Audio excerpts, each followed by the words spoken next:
Maybe Groot is he my is. Groot is my warlock patron. Warlock friend? No, fuck you. Groot's trapped between 12 inches of wood. There you are. Hey, what up, haircut? Hola. I still can't see you because Because I give you away can't hide your poker face. Exactly. I'm not a gambler. and Fucking bitch. I Come on. can't. I don't want to give up secrets and fun stuff. Come on, Frog. Let's see that beautiful face of yours. I'll tell you For what. just What I'm 5 willing minutes. to do is I'll invest in a camera feature that allows me to have a face change. You know, like an animated face, and then I'll do that. But Okay. I can't hide my yeah. I'll give up all. You This should get Becoming a VTuber, you y'all. should get Becoming a VTuber. Yeah, become a VTuber and get like a cute anime girl. Yeah. Oh my god, that'd be the Like funniest shit Nico of all Girl or time. some shit. Using a voice changer to change his voice. Yeah. Speaking It's of, like, "Hey, Speaking of voice changer, I don't have any voices anymore, so I'm gonna have to. Yeah, Yes. unfortunately. no, I mean, darn. Yeah, I don't have any voices anymore because I reformatted it and I lost all my presets. So that's like 50. I might even just give up on the voice changer. We'll see what happens. Nevertheless, guys. So recap here. Running away from a firing squad of drow, making your way down a cliff ledge into the darkness. Some of you kind of using the last 20 feet to vault down. Thalia strong enough to use herself as a falling pad, prevents major damages. Continuing to run down this narrow cave-like structure with bolts and arrows flying around, clinking off of rock faces and just behind you as you're hauling ass down back to Milardar. Thalia leading the pack looks back for just a moment, and then as she looks forward, gets sucked in, and under her own force of running and her own mobility and her own momentum, winds up running clear through to the other side of this gelatinous cube. Since we know what it is, may as well say the name. This gelatinous cube. Combat ensues.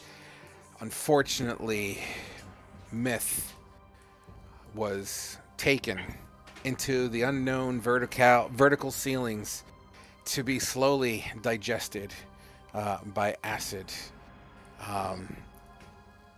Funny enough, his last frame that we ended on was basically a camera looking at the ground and just seeing his gauntlet cling, cling, cling, cling, cling, fall from the ceiling, and then a crown cling, cling, cling, cling, or a tiara, or helmet rather, excuse me, boom, hitting the ground.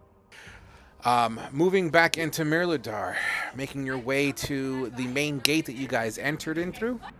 Coming across this peculiar-looking creature known as a tiefling who seems to be directing traffic, sorta. And by traffic, I mean construction.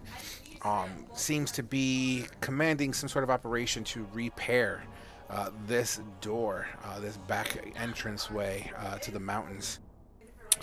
After a little conversation about the schematics of a door and the importance of kill holes, a meow was heard. A very faint meow, very, very, very faint, very, very, very faint meow was heard, and with utmost urgency, Asher runs into Mirladar to provide some sort of substance. Reen branching off to find a quick place to shit as well as a place to tell some tales.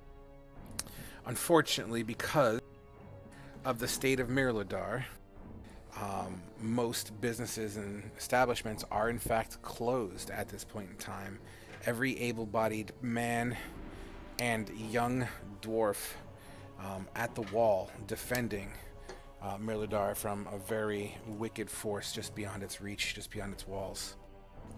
The echoes of this combat is still very much heard from the outside, though there does seem to be some commotion, as well as some light visuals from the top sides of the walls peering into the cloud cover. Continuing further in, after Reen washes his hands and murkies up a nice, perfect pond or little fountain and really fucks the shit out of it, Thalia winds up finding herself in front of a location of worship. This location of worship featuring many different pantheons, or gods, or deities, or any kind of religion, all seem to be under one generic header, and that is the effigy of Helm, this giant stone statue of this individual raising gauntlet to the sky. Some prayers were made. Unfortunately, not fully. No, I'm not gonna say not fully heard. Not a full conversation, rather. But I believe a word was heard. Is that correct, Alia? A whisper? I believe so. It was a whisper, yeah. Some sort of. I rolled fairly crappily, but I was surprised to get anything at all, I think. Correct. While this was going on, Kane and Asher make their way to the barracks, where they run into an individual, and I have his name in here somewhere.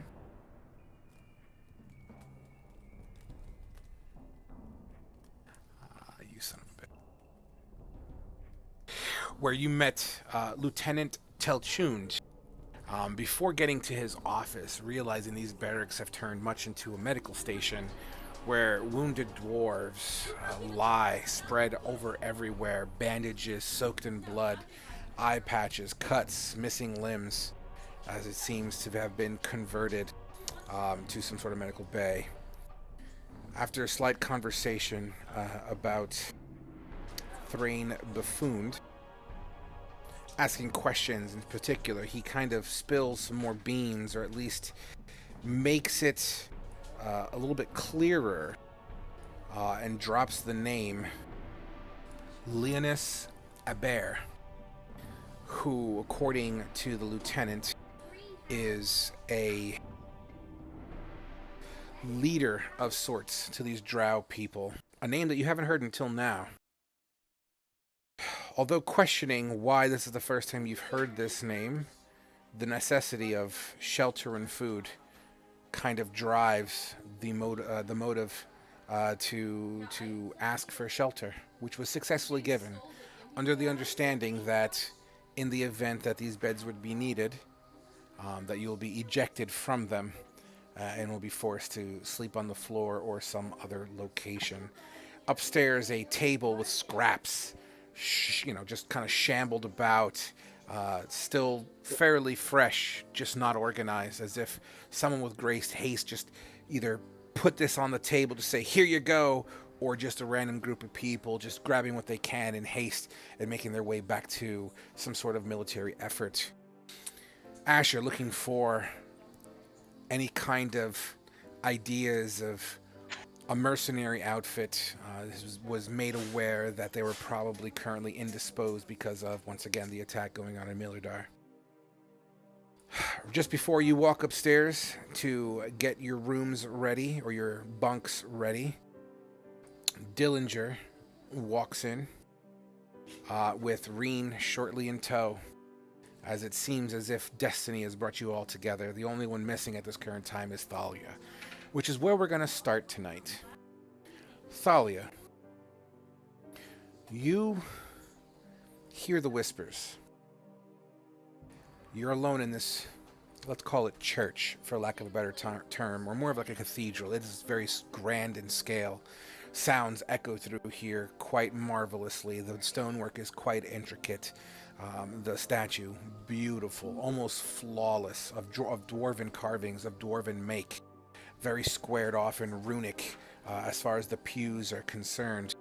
A red carpet kind of lines, from door all the way to the altar where sermons are probably made, which is where you are currently knelt down, saying your prayers. As you're still praying, after you hear this whisper, the faint sounds of can still be heard, as you understand these sounds as they have been echoing through the air here for a couple of days at this point to be cannon fire, indicating that there's still something going on. What is Thalia gonna do? I'm gonna kind of look around and make sure that it wasn't just somebody trying to screw with me. Sure thing. As you turn around, you know what, fuck it. Let's get the rolls out of the way. Let's go with perception to start. Un momento, por favor. Did that work? My chat open. It did. With a 9, you look around. Many of the candles here, prayer candles, have been either smount or blown out or just burned through fully. So the light in this location isn't inherently bright. It is fairly dim, but not considered to be dim lighting by rules definition. It's just a lower light kind of situation. You look to your left, you look to your right, emptiness. What you would see just beyond the altar to the left-hand side is a bucket. With the bucket, a little shimmer. I check the bucket. Sure, the bucket itself would be more reminiscent of a deep bowl than a bucket. Nevertheless, as you kind of just walk up to the altar, hearing your footsteps clank as you're wearing heavier boots, as you step on the stone steps to lead up to the altar, you look into this little bucket, and it seems to be coinage. Okay. I have nothing to pay tribute to with. I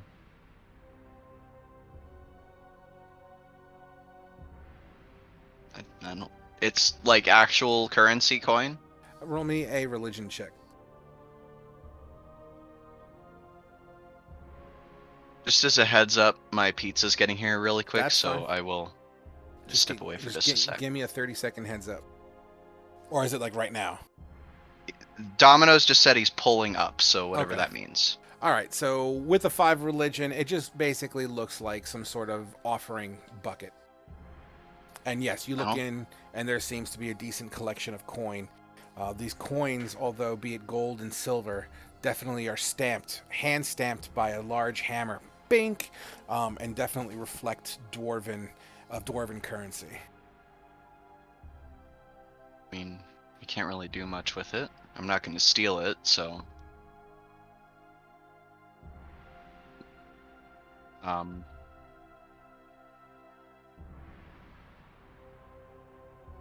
Maybe I'll tuck it behind the statue so that it's less just obvious, since this place is unlocked. Absolutely.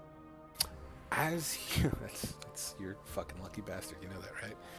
As you go to the back of the cave, or not the cave, the statue. The statue is very large. It literally goes from ground to ceiling, right? Like the fist is just below the ceiling.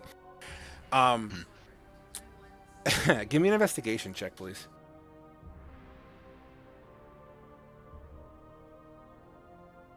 The one I have the negative modifier in. A 15. Alright, hold on. Pizza's here. Damn it. Okay. Sorry. No, it's I'm all right. coming. No, I'll be right back. Do your thing. While Alright. we pause, as he goes behind the statue, we're going to make our way through the perspective as the camera flies through town, through the perspective of Dillinger. Dillinger, you walk in to the barracks, intentions unknown but to anyone but yourself, as you are currently helming an operation in the back doorway here, looking specifically for the lieutenant. You see Asher and Kane walking towards you. And I'll just draw it out to make it a little easier for understanding the shape and design that I'm looking at here, to kind of give you a little bit more immersion here. So, let's go over here on the wood paneling. So, let's just say the... autosave. So, and let's just say the office of the lieutenant is the X. As soon as the X... Okay. Fucking, come on, stop saving. Alright, so this is the door to the barracks, or that's the door to the barracks here. This is the door to the office. You see Asher and Kane kind of walking towards the stairway. You're coming in through here, and Reen is right behind you, and there's Dillinger. Here. What I missed? Sorry. Nothing yet. I'm going to the perspective. We'll come back to you in a second. Okay, Yeah. go for it. And then I assume I'm just going over to the lieutenant to report that the door's fixed. I mean, you're more than welcome to walk past Kane and Asher to get to the lieutenant if you wish. He seems to be in his office at the moment. Yeah, I'll go like walk past them real quick to go basically tell the lieutenant that at least my part of the job for the door construction is done. Fantastic. Before you get to the lieutenant's door, Asher and Kane, you see Dillinger walking past you, almost kind of ghosting you in a way. At least his intentions doesn't seem to be directly related to your attention. Yeah.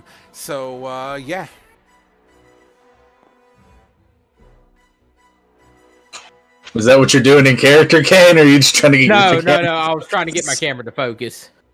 I just have a mental image of Kane just waving in Dillinger's face. Yeah. I guess Dillinger, as he's walking past, he kind of like nod and all that stuff towards you or whatnot as he's walking by and all that stuff. Kind of like watch and see which direction you guys go while he heads towards the office himself. Yeah, Asher just gonna give you a little nod. Kane just gives a little nod too. All right. Okay, Yeah, as you yes. walk past, you make your way to the lieutenant, who's frantically, let me not use the word frantically, he's kind of opening his drawer, he's rifling through some papers, he eventually rubs his head. Hey, sorry for the noise in the background, guys. I got people over, they're playing Uno, I apologize. It's okay. That's cool. I love how as you said that loudly, they got quiet. So, How dare you have family in your own home, Frog? How The dare. audacity. So what's happening there is he's kind of frantically going through his paperwork, and he's kind of has like an elbow on the desk, and he's kind of rubbing his brow as he's reading some parchment or papers below his face. And then what'd you say his name again was one more time? Sorry. You motherfucker. You He's a spell it. lieutenant. Look, I have to address him. Lieutenant Telchund. Telchun. Okay. Can you spell it? Telchund. Could you use it in a sentence, please? Yeah, Thank you. Telchund tells you to go fuck yourself. Frog hates whenever we ask for the NPC's name. Sorry, Frog. I couldn't help it. I'm used to it. The newbies to also ask for NPCs' names. So, who's the guy beneath Taltune? So, A female dwarf exits from under his desk. I don't know what you. Like, who's the second in command? Oh, you wouldn't know that. He'd have a sergeant, probably. Yeah, you wouldn't inherently know that at this moment. yeah. So, Dillinger's going to kind of, I guess, walk into the office. Seem a little distraught, kind of waits for him to acknowledge him first before like interrupting, as it looks like he's trying to find something, or is it mid thought? Just kind of goes. Dillinger. Hey, what's going on? What can I do for you? Are you all right? Everything all right back there? Yeah. Everything's all good to go. I was just coming by to let you know that my part of the construction's done. It's all up into y'all's hands to finish it. The plans are all set and the foundation's good to go. How much time till they're done? I'd say, depending on how late they work, and if there's two crews to rotate, one day if there's two crews and all stuff, two if there's only the one and they go to sleep. We have made plans for them to round robin as we pull people off the wall and put the fresh people to the wall, right? We're good on there. We have enough material. Do we have enough oaken wood? Yes. Yeah, there's plenty of wood to finish the door. No worries. Fantastic. And what about the kill ports? Those are being chiseled in as we speak. Fantastic. Side by side, 2 by 2, correct? Yes, including one that's above the door, kind of out in front, where something can get either shut down or dumped down. Are we still delayed on the tar barrel for the top? That I do not know. Okay. Well, hey, at least something to keep those creatures out. Did you hear about those people that came back? Yes, I actually ran into them. I just ran into them a second ago. Yeah, we were just talking. They explained to me about. Apparently, they took out some drow. Buffoon let them put them on some sort of a mission of some sort, I guess. I don't know. I was only briefly talked about it, but I don't know if they're gonna make it.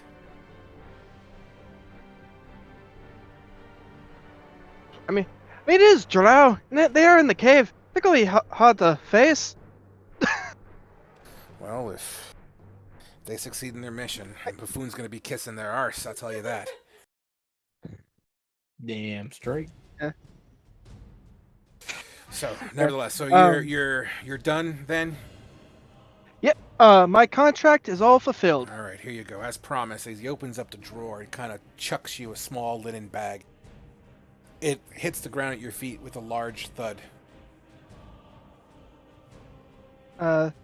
Thank you for the payment, and I'll just kind of reach down to pick it up. Absolutely. As you pick it up, it's got some heft to it. It's not like this immensely heavy fucking Santa Claus bag or anything like that, but it's a bag, you know, like a small paper bag size. As you pick it up, it kind of jingles and jangles. Yeah, I guess as I walk out, I go to count it or see what's at least inside. May Helm watch over you. Yep. And you as well. As he kind of does like a little nod thing as he turns to walk out. Sure. You walk out and the jingle jangle at this point in time. So those other two would start making their way up the stairs to where they were told to go to, where there would be some free beds.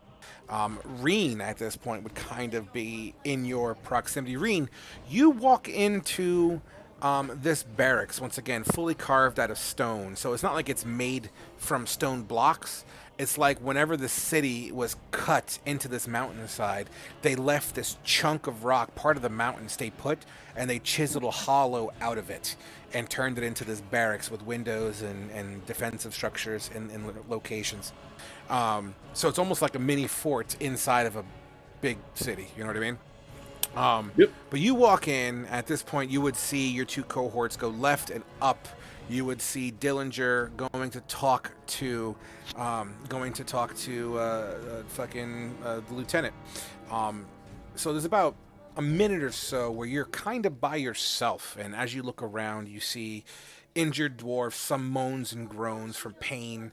You see a couple of clergymen, men of the cloth, either saying prayer, attempting to bandage, some dwarven military medics, doing their medicine checks, so to speak. And once again, it's quite a gory scene here. A lot of linen soaked up. You see, like, on the floor in certain sections. I saw that. I hope that didn't hurt that bad. It hurt like a bitch. I hit my elbow right on the but you would see like 2 or 3 piles where whenever the bandages get fully saturated, they would just peel them off and just chuck them to the side real quick. And they're like the size of small stools. Like, that's how tall these piles of bandages are. One of the dwarfs, who has a patch over his eye and a tourniquet just above his left knee, reaches over to you, Reen, and tries to like grab you. He grabs your clothing, like right around your belt line. It hurts. Oh, it hurts. Reen's going to take his arm off him, like it looks like it does, and I'm going to proceed to walk up the stairs. And you walk up the stairs behind your guys to the screams and moans of an individual who is reaching out to you. So that takes us back to Dillinger, as you would see Reen kind of take the hand of this dwarf off of himself and walks in the same direction of the rest of the cohorts. Yep. Dillinger's going to kind of go to follow suit behind him. Okay. Yep.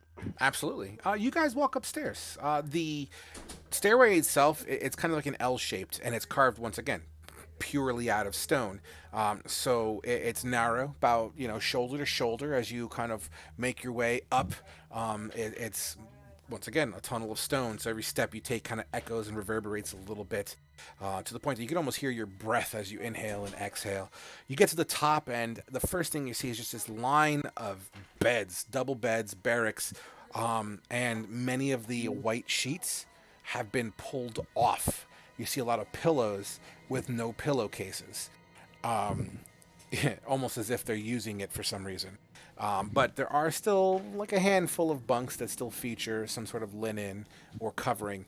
In the middle of the room is a table about, let's just say, 4 feet wide by 10 feet long, and there's just like a turkey, and it's like as people walk by, maybe just taking a handful chunk without using a knife. It's just torn to shreds, but there's still scraps around. Some bread, some chalices that looks like there's some sort of red liquid in them, as well as water and corn. All 4 of you would see this. Asher's going to start looking to see if there's anything like butter or like milk or cream or anything so he can try and feed the cat something. Gotcha. Because it's not old enough to like eat meat yet, right? We'll find out, won't we? Yeah. Real quick, Grognar, are you here or are you just chilling for now? I am here You're indeed. here. Okay, I didn't want to ignore you. I forgot that you're here today. I apologize. So, Purple Demon maybe splits you up, and let's just say you would completely join the party as they're walking up these stairs. So, as if you were never gone. So you would also be entering this barracks, as we explained, with this table. As you see Asher he's kind of looking under some stacked plates and kind of pushing him to the side, trying to see if he finds any kind of cream/milk type of liquid, Butter. or the butter. Yes. You know what? I'm gonna give you the benefit of the fucking doubt. One moment here. You said there was bread, so it kind of made sense that there might be I'm butter. giving you the benefit. You know what? I rolled an 85%. I'm gonna say that not only is there some half melted butter and just a little block of it left, I'm gonna say that there seems to be this smaller teapot looking thing, but it's definitely, as you kind of open the lid up the top, made of glass, it definitely has what looks to be a little bit of a cream. Okay. Then I'm going to take the cream and the butter and kind of mix it together because it has fats in it for the cat. And just kind of stir it around until it melts and mixes together. And I'm going to start trying to feed the cat. So that way I don't forget about it. Sure. You absolutely prepare. You get one of the saucers out and you kind of take one of the knives that are on the table and spread it around, and you kind of like use the knife to kind of cut it, make it lines out of it and shit like that, trying to get it nice and thick. Sure. Why don't we go with the animal handling as you take your index finger and kind of chunk it onto your finger and you kind of hold it up to this creature's mouth. Roger, 1 second. Yep, just roll me over a 10. 13. Absolutely. We're going to treat these like death saving throws, I believe we discussed, right? Yeah. All right. With a 13, you can take one of its death saves away, so it's down to 2. Okay. This creature, baby saber-toothed tiger, with a little bit of a tinge of an orange coat with some black spots on it. Definitely at first it doesn't recognize, but then it starts to kind of come through and slowly starts to lick your finger like a cat would. That sandpaper tongue you feel kind of just etching into your fingertips. Yeah. And I'm going to be mixing between like the butter and like the cream to give it some sustenance. Please stop showing us your junk. What? I was talking to Myth. His camera went down to his groin. Oh shit, I didn't even notice. I didn't even notice it went down that far. I was just moving it so I could sit there and be fine. Whatever. You were chumming. Oh. Alright. Okay. Not Keeping- that kind of cam show, Myth. Not that kind of cam show. Right. For a side note, I am going to make sure I keep like the butter and the cream like with like away from the rest of the food so no one else eats it. Sure, absolutely. Like, this is mine. What's Grognar doing with all this as you see Asher tending to his pussy?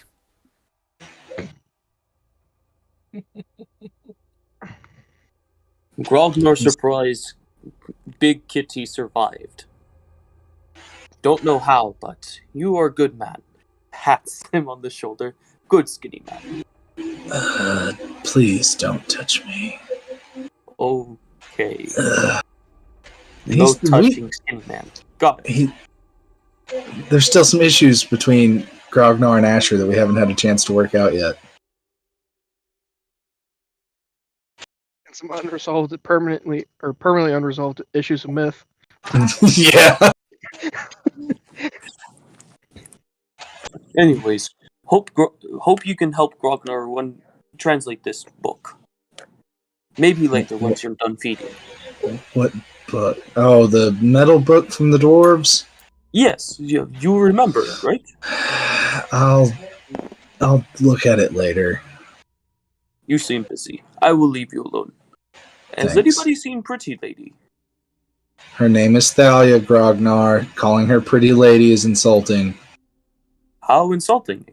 Pretty is compliment. But it's...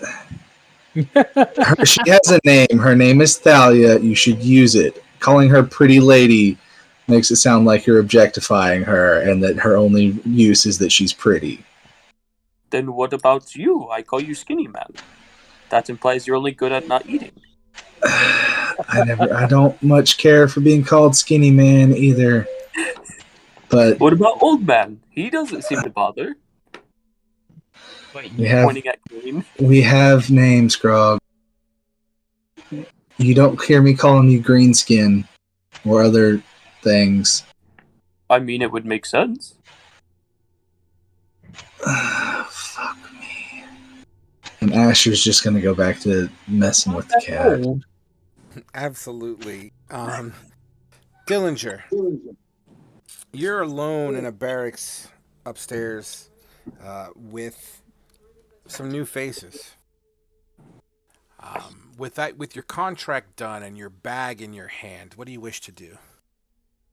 I was going to just kind of walk over to them and chat with them for a little bit. Was my only thing. Anything in particular?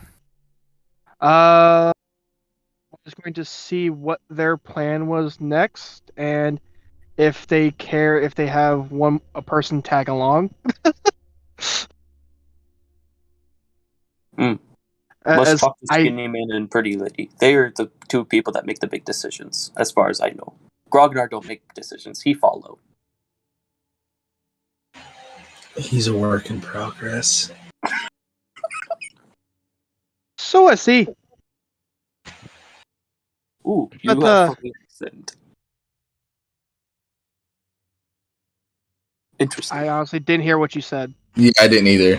You have funny accent. Interesting. Grognar-like. Again, he's a work in progress. You shall be known as Accent Man. Yes. Dillinger's going to kind of look over at Grognar, like, with a raised eyebrow, like... He's not fully... He's more orc than he is anything else, isn't he? I thought that was obvious from the way he looked. Yeah, he's useful in a fight. Grognar shoot things. Really good. The whole time, Asher is rolling his eyes so hard you think he's going to strain something. And just shaking, he's got one hand just like on his head like this, shaking it, and the other hand is taking care of the cat. I missed you guys so much. And he's currently having an aneurysm. I'm going to go ahead and take like 1d4 psychic damage. Just kidding. Don't kill me, Frog. I'm just kidding. It was a crit. I accidentally cast Vicious Mockery on Wrath, I guess. As you guys banter back and forth and get to know your new red friend, is there any actions Dillinger wishes to take at this point in time? Yeah, no, I was going to sit there and summon the little familiar I have. Sure thing, which I believe I made a token for. Just a moment. Zip, middle of the table. Yep. Okay. Yeah. Yeah. I'll just kind of I'll yell at Tinte, and basically I have like I guess a little vial on my hip or whatnot. This little quite literally just black ink infused with magic that comes to life. Absolutely. As it climbs out of the Um, vial down your fingertips and hits the floor, it begins to move around like, like you said, like an ink blot that has no bones. It almost moves around similar to that of a pudding. Yeah. Yeah. Other than that, I guess is it has a like flight and hovering, so I guess yeah, it'd be just sitting there waiting for it to I guess wake up, and so I can sit there and as I open up a journal and grab like a little pen, as I take a seat. Sure. Basically, As you grab your journal, as you grab your journal, you're forced to place your bag down, and as you place it down on the floor, it lands with a thud, loud enough that everyone could hear it. Before that, seeing the ink blot thing climbing out of a vial and just fought a gelatinous thing, Asher's going to pull think about that from his boot and point it at you and say, "What in the unholy hells is that?" I honestly did think about that. Like in his hand, ready to just throw it at your face. Dillinger kind of sits there and goes, "It's my familia. He's a literal just ink with magic." Finte. The fuck? Does it dance? He could. He dances. He can dance. He can fly. He helps me with my maps. You're a weird fucker. And Asher's gonna slip the dagger back into his boot. If that thing fucking touches me. I pat Dillinger's head. He is just ink.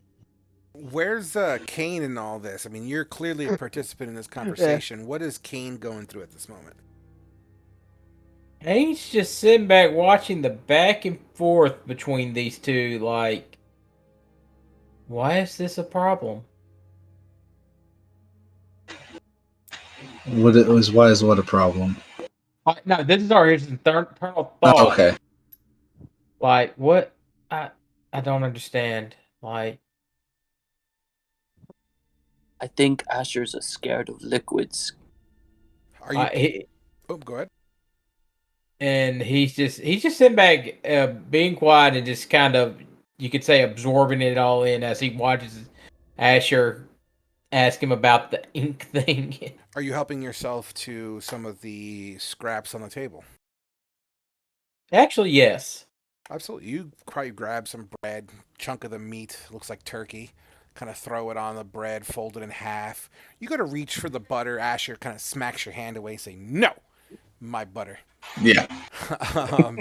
Cat's butter. You know, the turkey itself has kind of, it's not warm anymore. It's definitely room temperature, which allows some of the liquid fat to solidify a little bit, which acts as kind of a lubricant as you chew.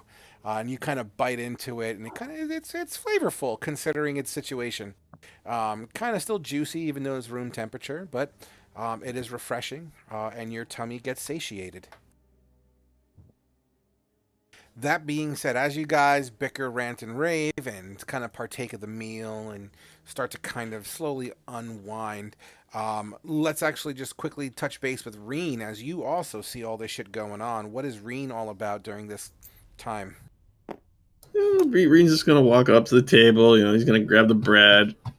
You know, gonna get that turkey meat, slap it together, fold it up, start eating, listen to the conversations. You know. There's a bed that seems to be fluffier than the rest in the back left of the hall, like the room. So it's like a rectangular room, a very long rectangular room, and like barracks bunks on either side. Very militaristic, very militaristic. You know what I mean? Like the classic barrack look. But there seems to be a fluffier bed a little down yonder. Yeah. Reen's hesitant about that bed, so he's just gonna pull up one of the closer ones nearby and just kind of sit on it. Sure. Unless there's room at the table, he'll sit there.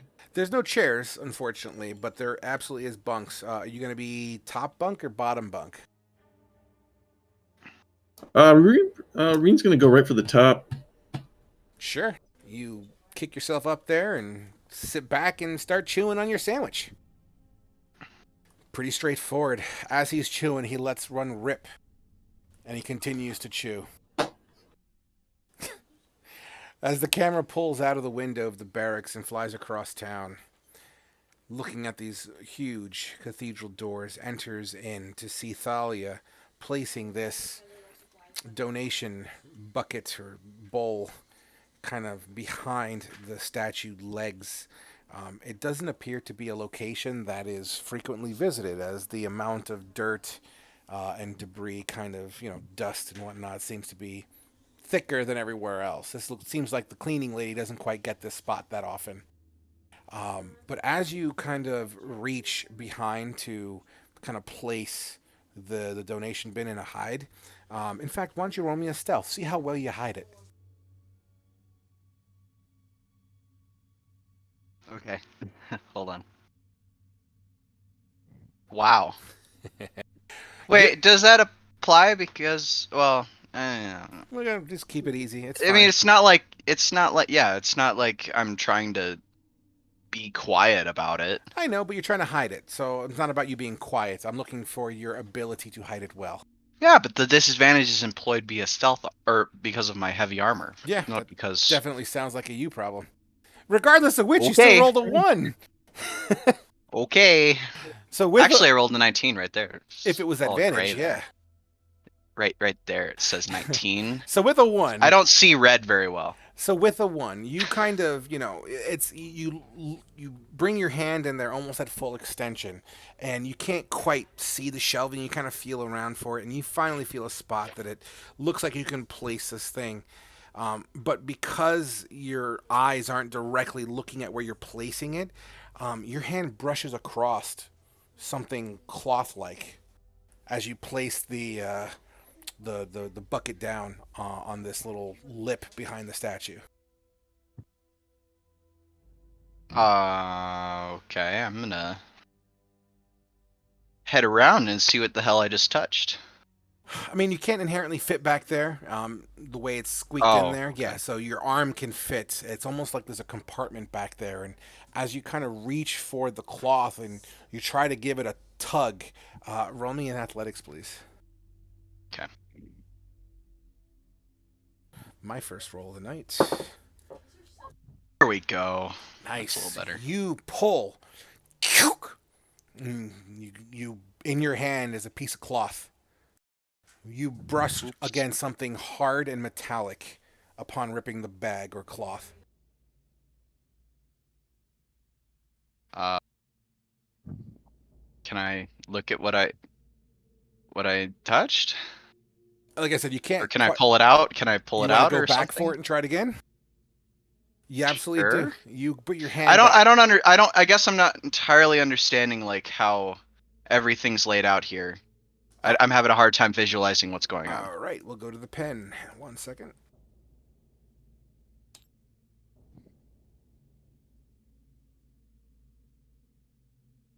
Anyone else getting like Jester vibes from campaign 2? I haven't seen she's Campaign in 2.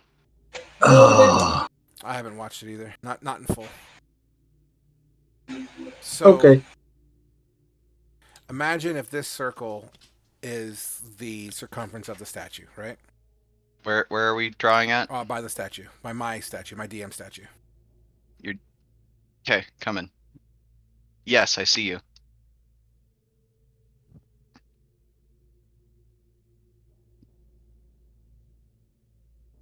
Those are stairs. The ridge is up top. This circle Okay. is the statue. This is the altar. Your bucket was here. You pick it up, and you try to hide it behind the statue. Okay. So it's so tight against the wall because it's carved directly out of mountain stone. So it's not like this is a movable statue. And this thing is huge. We're talking 30, 40 feet tall at this point. It's a very large statue. So the only hiding spot that your height can get to is kind of right where the calf of this thing is, but it's wedged against the wall in a way that you can't fit there. Your armor, your body, you just can't fit, and it's a little high. So when you reached behind, you felt, well, as you were trying to hide the bin, you felt like a cloth behind it, out of sight.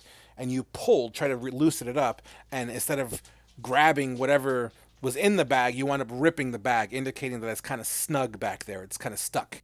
But as you ripped the bag, you did feel your fingers kind of rake across something cold, hard metal. So my armor that I'm wearing right now is impeding my ability to do this. I would say that whatever's in there, it seems to be well placed in there, that the bag couldn't withstand your 20 athletics roll in your power, and the bag ripped instead of pulling the item out. So I'm going to take off my gauntlet and try to grab it out a little bit more carefully. Sure. You feel around your bare fingertips, and it looks like just where the floor or the base of this object would be, or where the little indentation that it seems to be lodged into, there's enough space to kind of get your fingertips just under this metal ridge. And you begin to work at it and kind of flick your fingers around to kind of get under it. It's finally down to your first knuckle. Do you wish to pull? Yes. You pull. Give me another athletics check, please. With a 17, you struggle for like 10 seconds. You pull, but you start to hear as it sounds like metal scraping across stone, and it breaks loose. Okay, before it breaks loose, like right before, I'm going to say apologies, Tyr, and then I pull Okay. the final bit out. You Kind of like just whispered under my neck, you pull or out under my breath. You pull out a little linen bag. The outside dusty, rusty, and tattered, but the inside has this white lining in it with some golden thread kind of woven through it.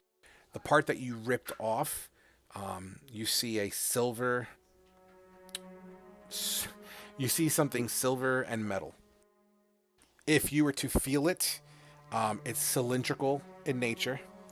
Inside the bag is what you feel, so it's cylindrical in nature. It's probably as long as fingertip to elbow, as far as how long it would be in your hands, or at least somewhere in that vicinity. And it has a decent amount of weight to it. Can I inspect it more? Sure, the bag Like take is... it out, like just look at it. You want to pull it out of the bag? Yeah. Okay. You wish to open the top, or are you just going to tear it through the hole? I'll open it through the top. The top is actually sealed shut with a golden twine. It seems to be literally golden twine that seems to be tied off at the top of this bag.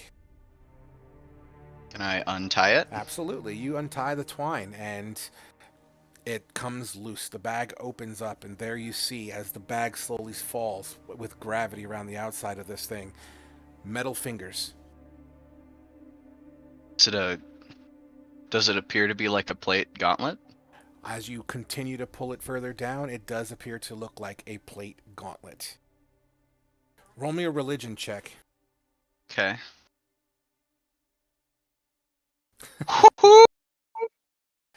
Just above you, the statue holding this gauntlet to the sky. This gauntlet of Helm looks very much in the same shape and design. As you flip around to where the back of the palm would be, there is what looks like this. In Roll20, I'll link a picture.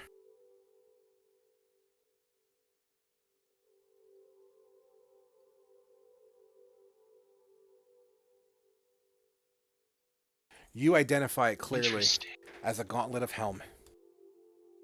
Interesting. Nice. Okay. I look up at the statue and I guess I don't really expect an answer, but I kind of like look up like, is it okay? Can I take it? You don't get a response, but Okay. for a moment, you don't hear cannon fire. Interesting. Okay. I'll take it, but I won't wear it just yet. Sure. I'm guessing you're placing it in some sort of a bag? I mean, I don't know if I have a bag, but We all got If I do- backpacks at the Dwarven Armory. Okay, then I'll put it in Yeah. the bag. Okay, that's fine. You slide it in there, and as you're getting ready to place it in the bag, you swear you saw Helm's eye on the back of this gauntlet blink as you place it into the bag. I kind of do a double take and then cinch it up just carefully and whisper a thank you. Absolutely. And what do you wish to do next? Well, I think I want to.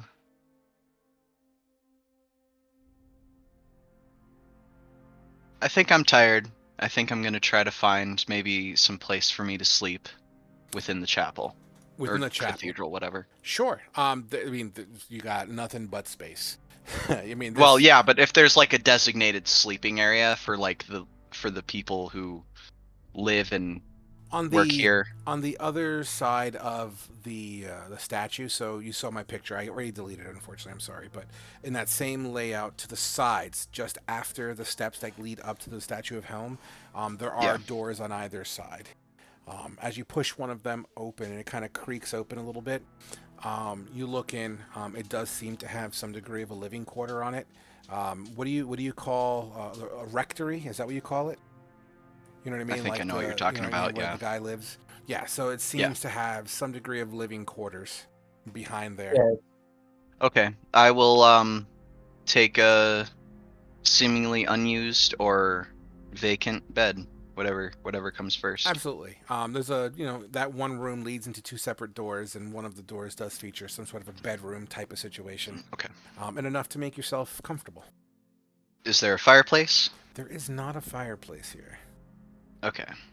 Then I will just I think for the first time in a long time I'm going to take off my armor and try to clean and polish it the way I used to do with my chainmail and stuff, like maintain it. Sure. It's been a while. Maintain all my equipment as like kind of my ritual right before I go to sleep. Being in a location where cloth wearing is kind of the fad, there's more than enough cloth objects around to pick up and use for that very reason. All right. Then that's what I do. Sure. Inside the room next to the bed also features a statue of Helm in a very similar manner. And there seems to be like 2 or 3 candles that are around it, burnt at different levels. They're currently off; they're not on, but and the candles themselves seem to be red. Okay.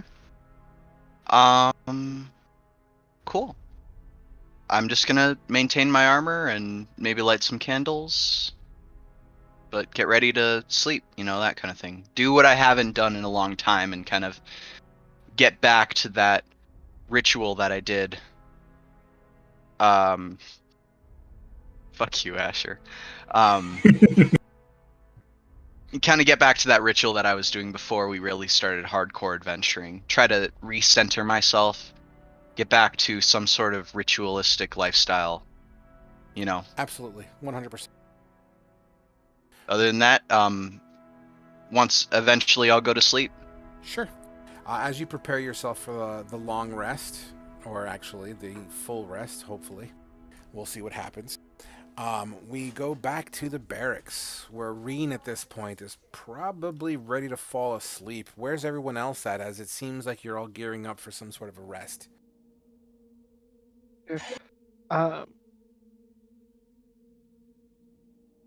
Dillinger is just going to kind of pass out in the barracks.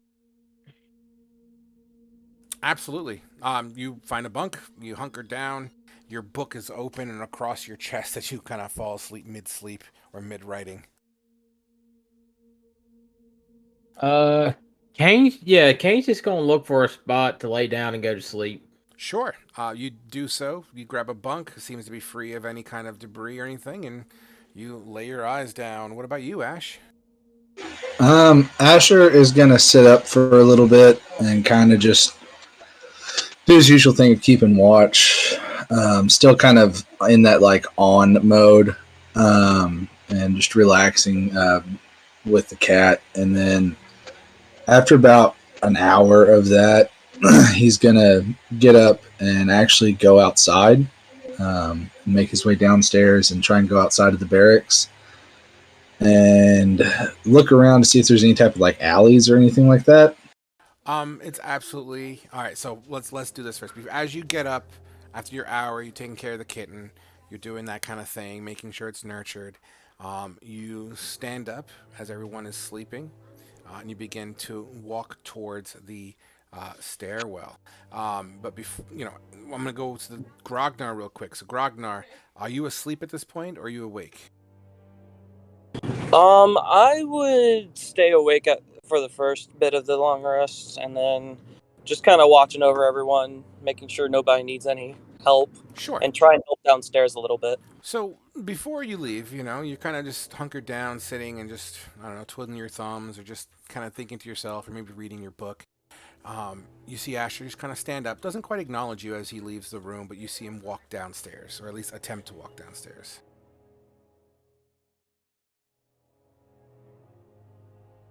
Goodbye, skinny man. I'll be back. Okay. Yeah. Yeah, so I'm just going to make my way down the stairs and guess into the main room. What's going on in there? Very similar to before. Actually, it seems like it's more full. As you get down there, the sun is, in the process of going into the evening hours. There's definitely still seems to be battling going on just beyond the walls. You see two dwarves pulling in like on a stretcher. Another injured dwarf. This time he's got two arrows that the fletching is all torn and disgustedly grimed over. But they seem to be sticking just below his shoulder on his right side, just above his breastplate. And the metal armor seems to have a flowing of red just underneath it, seeping through the cracks, and you hear him, "Oh, oh!" Seeing all that, Asher is going to kind of stop in the stairs and whisper a prayer to the Wild Mother as he sees all this. Just asking her to, guide her children and look over them. Absolutely. And then try and make his way out the door without, getting in anybody's way. Absolutely. He wants some alone time, Yeah, basically. absolutely. So you make your way out, and as you see soldiers coming and going, and inside you see the castle in the middle of this town and the high walls. You hear the echoing of cannon fire from the walls.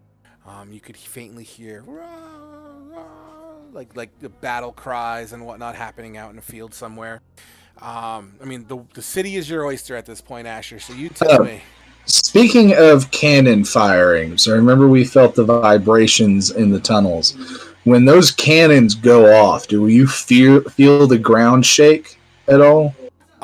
You would absolutely feel the bass in your body, but you don't feel the grounds rumble when these cannons fire. Okay, so that would kind of lead him to believe that the rumbling wasn't that. Then he's just going to kind of walk around and keeping track of where he's at too, because he's not trying to get lost, but trying to find like a park, or if not a park, at least like a quiet, dark alley to just go sit in. The deeper into the mountain you go, the darker it gets. That's your call. But if that's the intent, you would probably start making your way back to the area that enters towards the inside of the tunnels. Not necessarily in the tunnels, but in that area. So the slumber areas. Sure. You walk around, and as you get about 10 to 15 minutes in your kind of walk, kicking rocks or what have you, with your kitty cat under your armpit, A soldier walks past you as he looks like he's making haste running towards the wall. Kind of looks over to you, and as he's running, you should at least make yourself useful. And he continues to run. Asher's just going to shake his head because he knows the soldier doesn't know what him and his friends are doing for them. But and then he's going to try and find, like I said, like an alley or something, and just kind of sit down in it. Sure. And next to where you decide to lean up against, there's just this vacant dwarven home. With a little bit of the breeze that does kind of cut into the town, the door kind of just kind of flutters in the wind a little bit. Not this loud bang, but enough to hear as the entire town is quiet. Some of the torchlight flickers here, which creates a very eerie kind of ambiance as there's hardly any dwarves in the street. Yeah. Asher's just going to kind of, think about everything that's happened and the loss of myth and just a lot of what's going on, and wondering how in the hell him and this band of misfits are going to do anything to help. And I actually think he's going to get a little overwhelmed and probably maybe break down a little bit, shed a couple tears, because he's been through a lot in the past couple months, and it's a lot for one person to deal with.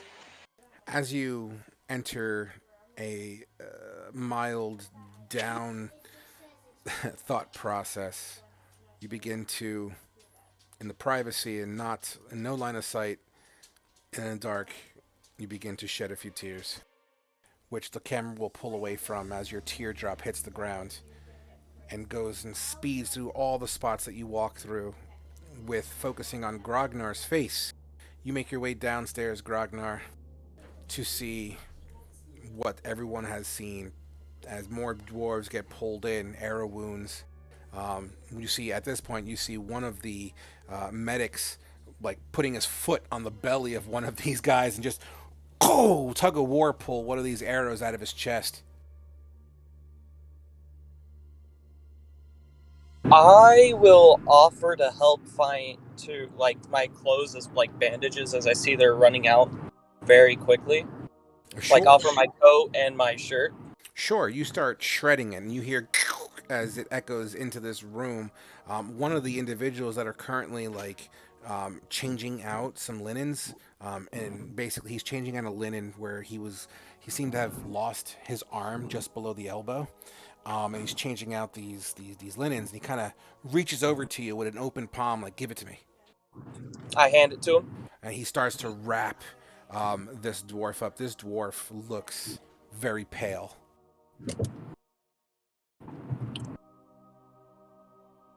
Grognar wish he could do more, but he can't do anything for these men. But soon Grognar is trying to make new spell to be able to heal. Maybe then Grognar can help you all. What is that going to do now? For now, why don't you make some beds ready? We're getting more soldiers in here. Alrighty, Grognar will start getting them ready.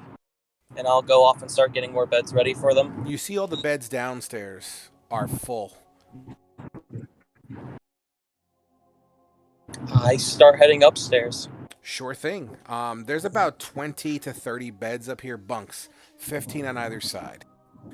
As you look for the first and closest bunk, you make sure there's no debris in the way and kind of clear off anything that would be a problem. Just as you finish clearing the path, one soldier is ready being brought up via stretcher. He seems to be unconscious and bleeding from the nose. I start clearing off more beds, trying to help clear paths as much as I can. For the people that are sleeping, perception checks, please. Already? Oops. Wrong thing. Me too, or no? You're not. You're sleeping comfortably right now. Okay. I'm on Whisper. You are on Whisper. That's okay, though. I'll take that roll. And we're just missing... Kane, I'm off Whisper now. Look at you. Kane and Dillinger, you can take... I'll give you the option if you wish to wake up or not. as Fate just is in a deep sleep, or Reen rather. Kane will wake up. Sure, you're startled awake by the sounds of grunts and medics working on wounded bodies. Hmm. He'll since he'll basically just kind of give up his bed and find a place out of the way on the floor to sleep because these people need beds, and that's the best he can do to help. Fantastic. You make way and kind of hunker in the corner of a non-bedded area, and that's perfectly a-okay as you drift back off into a sleep, trying to do what you can. What about you there, Dillinger? You going back to sleep as well, or do you plan on waking up? There's nothing immediate, at least to Dillinger and all that stuff, so he'll kind of drift back to sleep. You doze back to sleep, and time progresses. Grognar, you feel your eyelids begin to get heavy. I'll lay my bedroll, and if there's a soldier in there that's currently carrying a stretcher, I say, give this to one of the injured men. I'll go sleep in corner. The medic kind of just doesn't even give you a verbal acknowledgement. He just kind of like, yeah, he shakes his head as his priorities seem to be absolutely focused on the next dwarf that seems to have an arrow pierced through his neck and out the other side.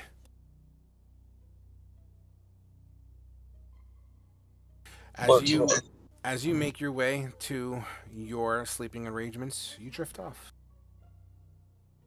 This place, although under battle, there's nothing safer than a barracks or a cathedral in its current area or situation.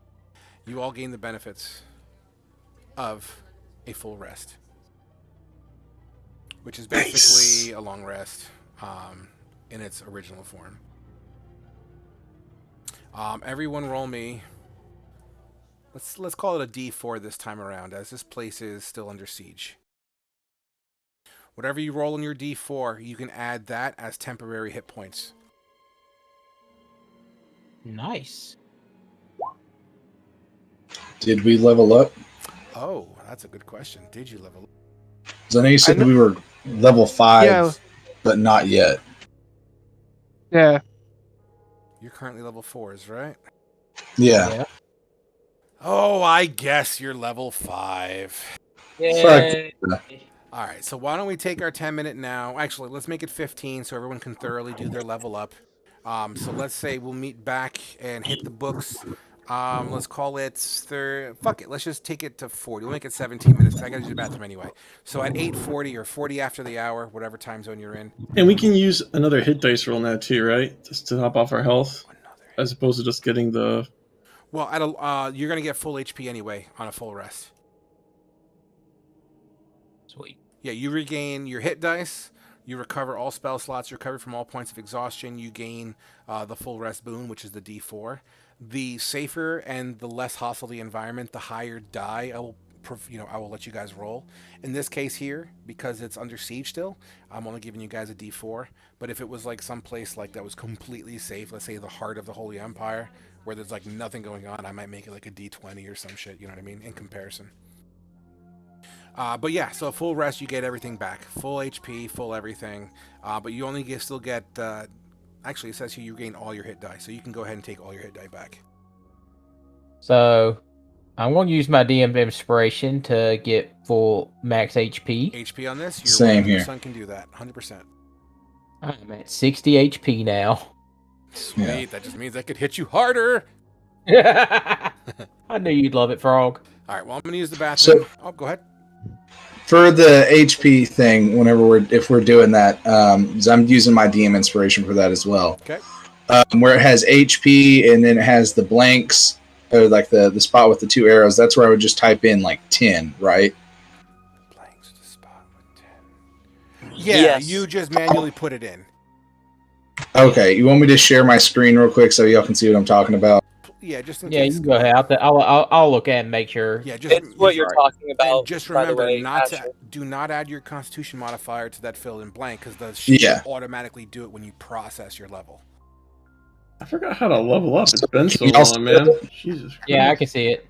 So that the Frog spot will. that I have highlighted, that's the one where I just put the 10, right? Yes. Okay, cool.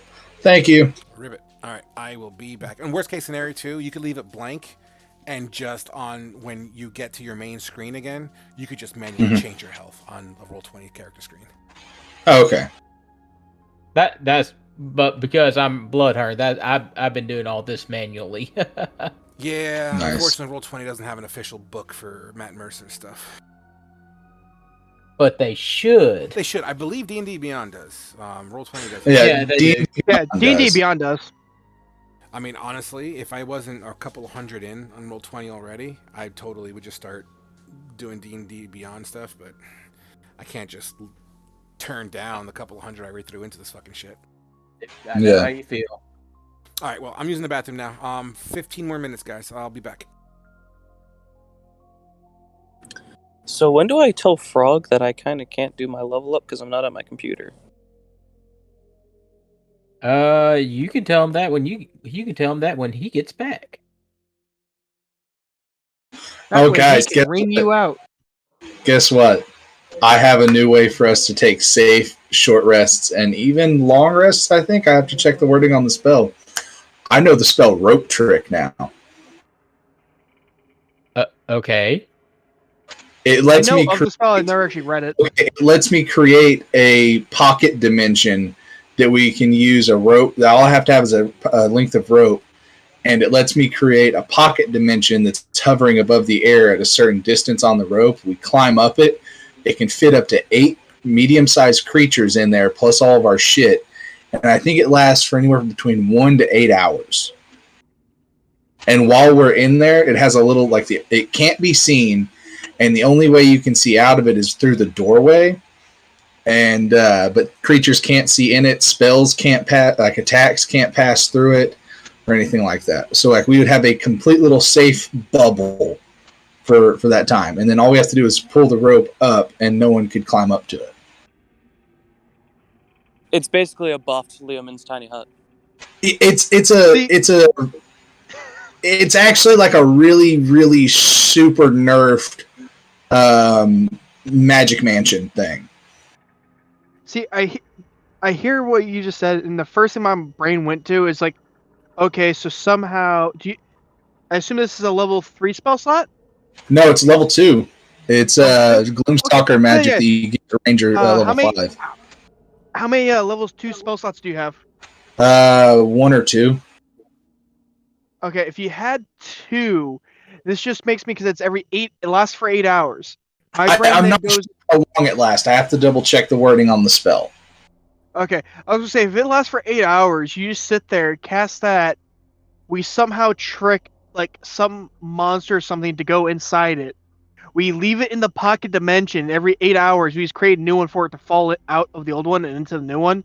Just wait till we come across a big bad guy, and just reopen the dimension on top of To him. enter the thing, it has to climb up the rope. It can't just fall into it. Ah, damn.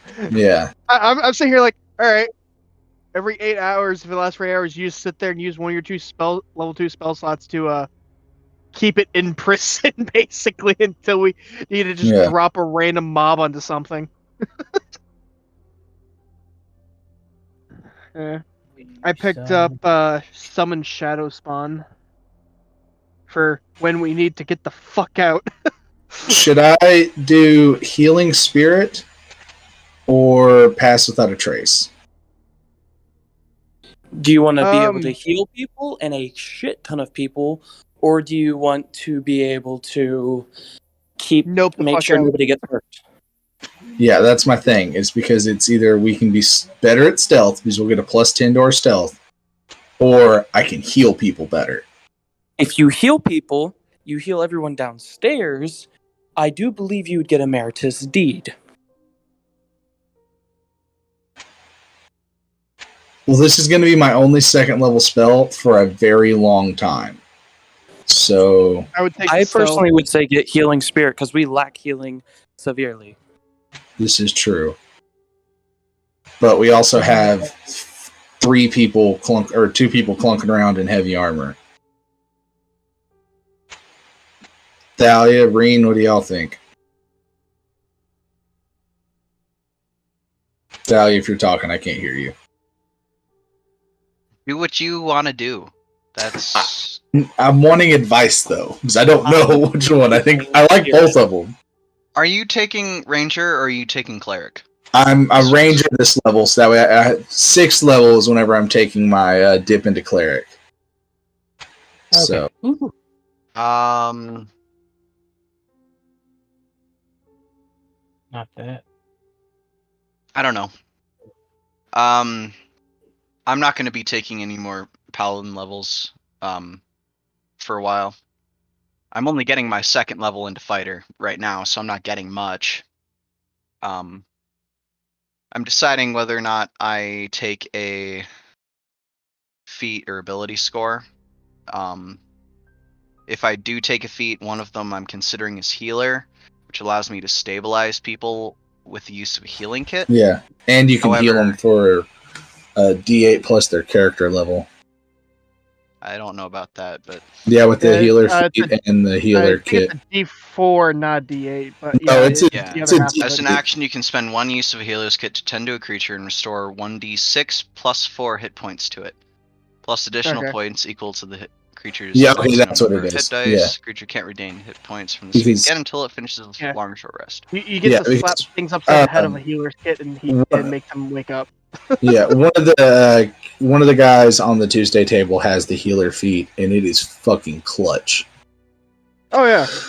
As So long as what- you can have a steady influx of healers kits and be able to afford them, it's fucking solid. Yeah, well, on the Tuesday table, we had a fuck ton of gold, so he used all of his starting money just to buy a bunch of healers kits. Yep, sounds about right. But so when are you taking that feat? I'm still trying to figure it out if I'm taking the feat or if I'm taking the ability score improvement. Okay.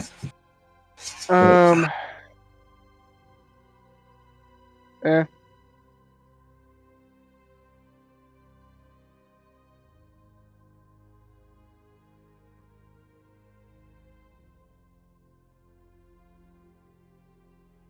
I don't know. Do what you gotta do, bro.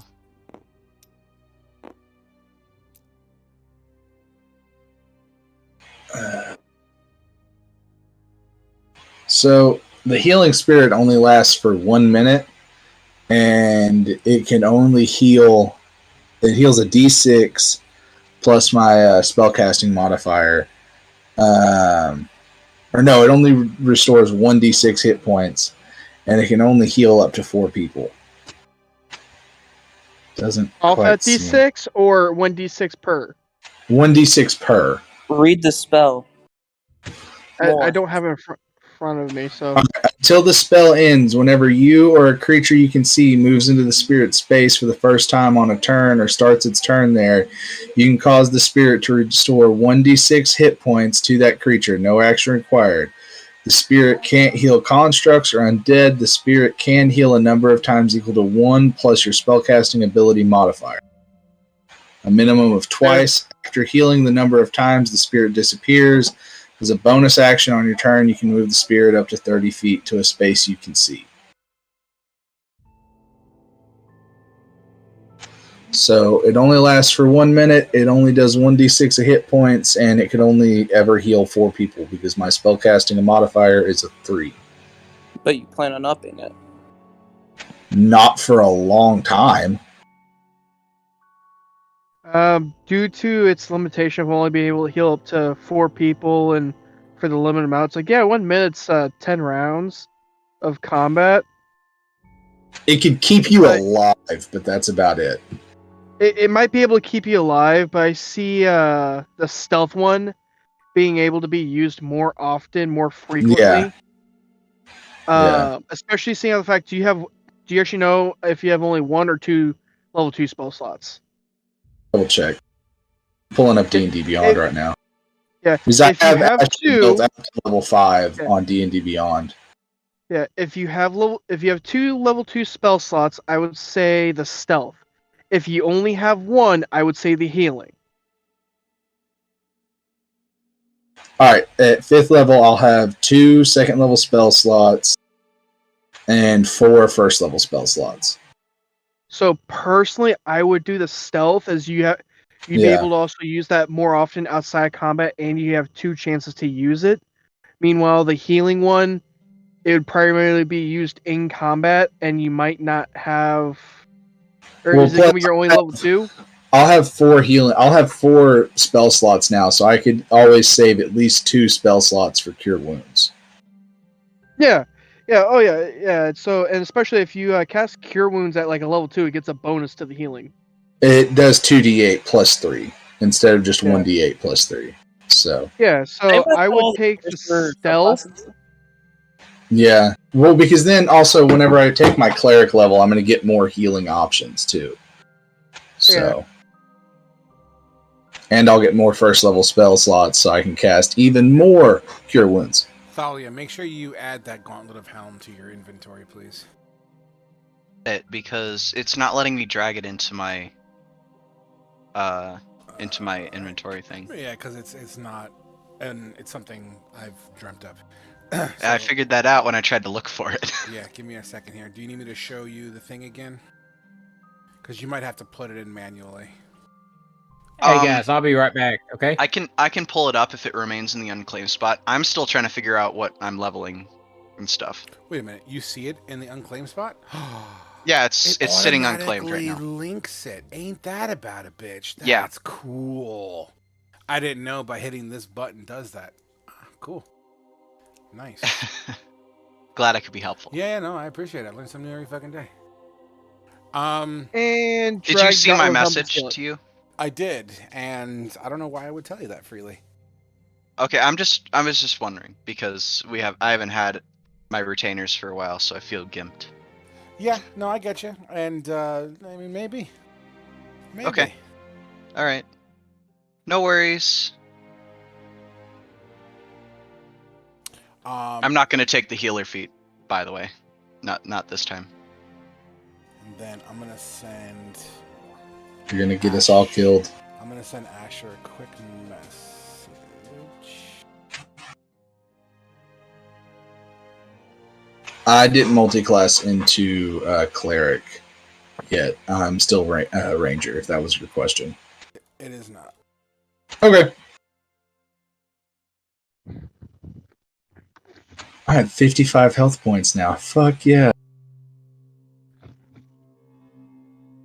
All right, just so Look at you I'm bragging prepped. about your health pool. Just so I'm prepped. Asher, what did you gain on this level? Besides health. 1 second. I gained some spells. Let me pull them up. I could see them. So I have Beast Sense, Pass Without Trace, and Rope Trick. Gotcha. And I get to do some shenanigans with Beast Sense.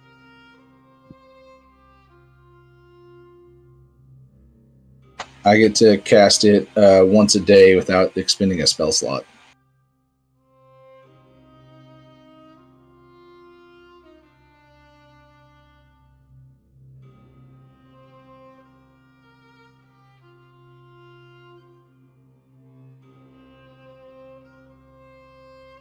Okay. Cool. Dillinger, what'd you gain? I gained a spell slot for level 3 spell, and then I got the level 3 spell Summon Shadow Spawn. That's it. Can you link that, please? Yep, 1 sec. Thalia, what'd you gain? Sorry, what? What did you gain? For leveling up?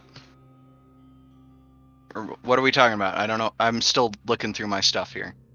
I was wondering what you gained from your level, so I'm prepped. I gained the Prodigy feat. I increased my... Or it hasn't let me choose yet, and it's still making me do spells right now. Other than that, nothing's changed.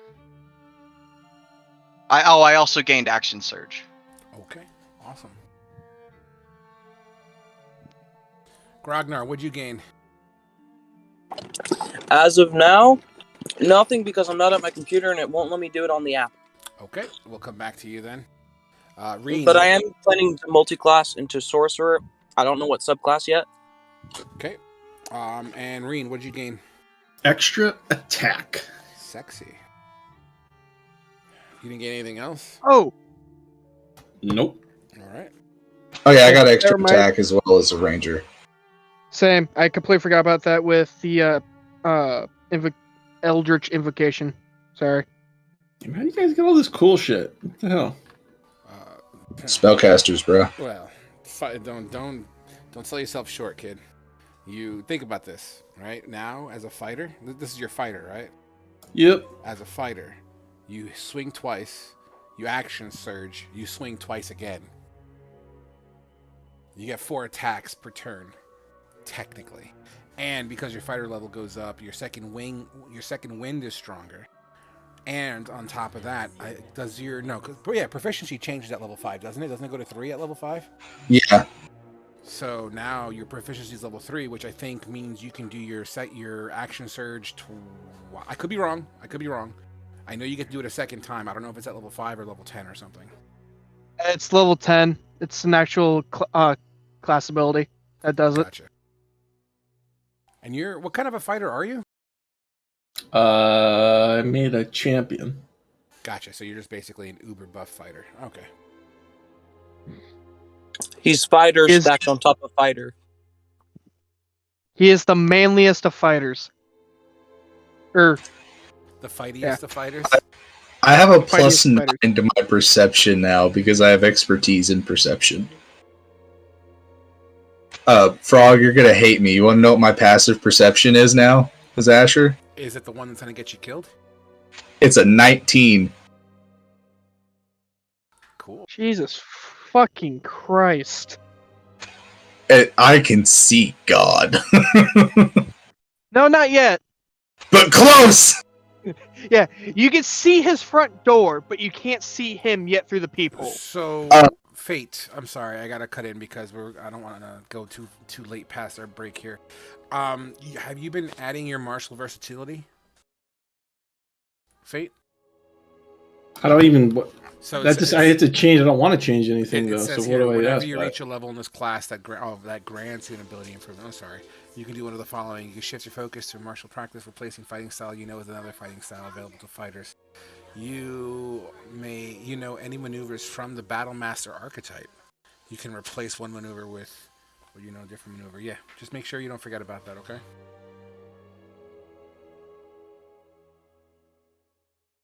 Can't actually use it, right? Because all I know is dueling. Well, that's your fighting style, right? Yeah. So let's read it again together here to make sure we're doing it right. I've never been a champion myself, so bear with me. Whenever you reach a level in this class, that grants an ability score. So every 4 levels, you can do one of the following as you shift focus of your martial practice. So, like every 4 levels, looks like you can switch from dueling to two-handed weapon or what have you. It doesn't say add; it says switch. So I guess you could rotate them out. You could replace a fighting style with with another fighting style available to fighters, which is whatever. If you know any maneuvers from the Battle Master archetype, you can replace one maneuver. So if you happen to know maneuvers, looks like you can swap them out as well.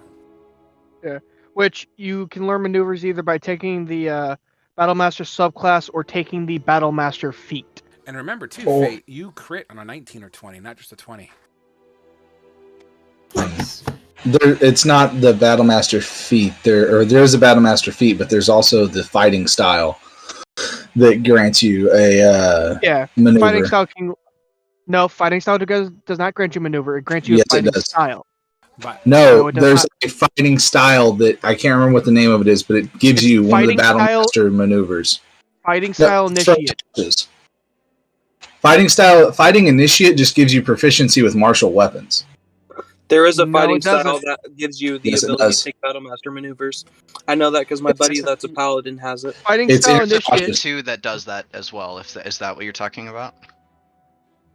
Yeah. Fighting initiate, proficiency of martial weapons. So you are right there. But you as a result, you learn a fighting style. As a result, you learn a fighting style of your choice from the fighter class. If you have already chosen a style, you must choose one different from the previous. Okay.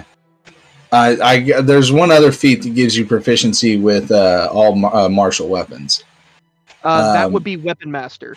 Okay, that's the one I was mixing it up with. But no, Superior Technique is the fighting style from Tosh's. You learn one maneuver of your choice from those among those available to the Battle Master archetype, but instead of getting a D8, it's a D6. All right, so Kane, what did you gain from this level up so I'm prepared here? Is he he's AFK. I would know that if I was looking at his character screen. All right, cool. Who did I miss? Dillinger, I got Asher, I got you. Thali, did you make your decisions yet? I did, yes. Just action surge. I gained the prodigy feat, which gives me a bonus skill proficiency. I chose nature, which gives it expertise, right? No, it does give expertise to something I have proficiency in already. So I put that into animal handling. So I'm expertise in animal handling now. Nice. I also get proficiency in a toolkit, which I chose the armorer kit. And then I also gain a language, and I chose Draconic for that. Sexy. All right, guys. As soon as Kane sits back down, we'll get this party going here. It also gives Grognar a second to boot up a computer. How far away, Grognar, are you from your computer? Yeah, that's what I thought.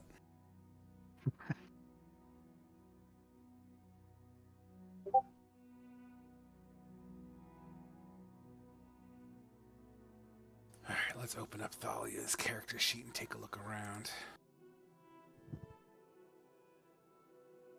If you're looking at my stuff, I left my inventory. Everything that's checked. Yeah, but everything that's grayed out is what I lost. Correct. And then those are also reflected in the thingy. Yep. Oh, you're moving me around for me. I can see you do things. Yes, sir. What does the healer's kit use to, like, what's its attribute? Personally for me, I prefer wisdom myself. Okay. So I'm okay with wisdom. Just make sure you're keeping track of your charges for your healer's kit. Mm-hmm. Which you could just hear. I don't think I actually have a healer's kit, but I'm proficient with it. Same with armorer's kit. I will do this, and I will say, 1 second here. Let me change this for you.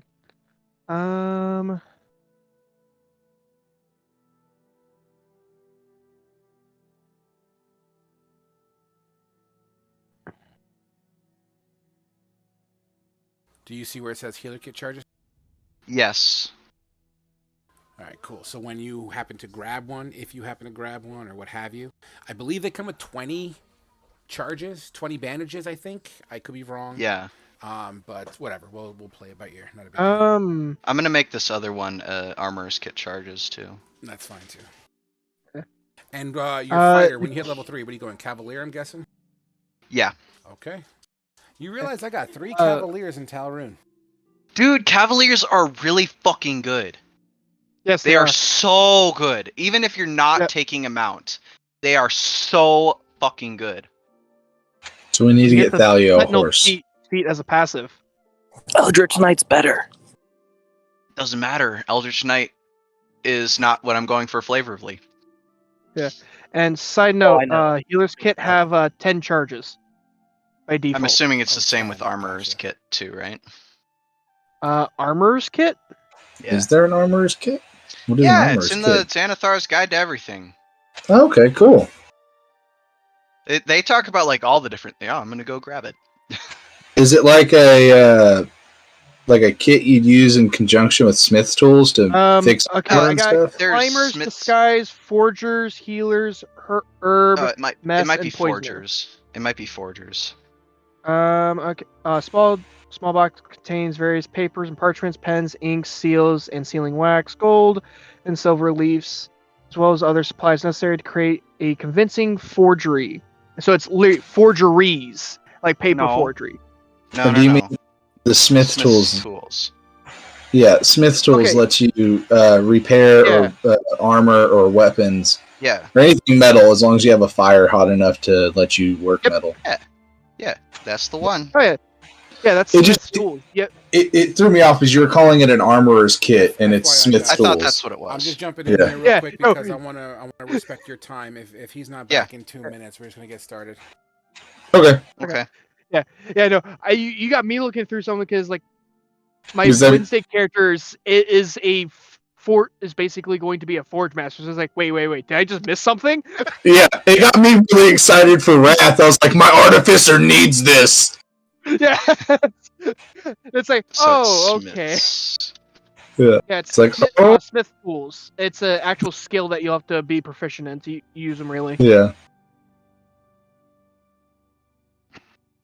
Yeah, you get advantage to checks that would be in use with them. I have something we can do to burn the 2 minutes while we wait. I am going to Oh, do no. a DM Inspiration Award in general chat. Oh boy.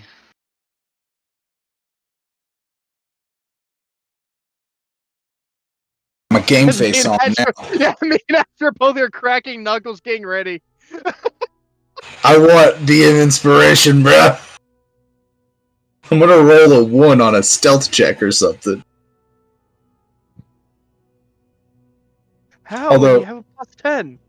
No, I have a +7 to my stealth. I have a +9 to perception. I was referring to the spell. Oh yeah, well, dude. Okay, so Asher can just disappear into like the ethereal plane with his boots of elven kind, being invisible in the dark, and then casting Pass Without Trace. I'll have advantage on my stealth checks. Plus, they already can't see me, and then plus a +10 on top of that. It's gonna be nasty.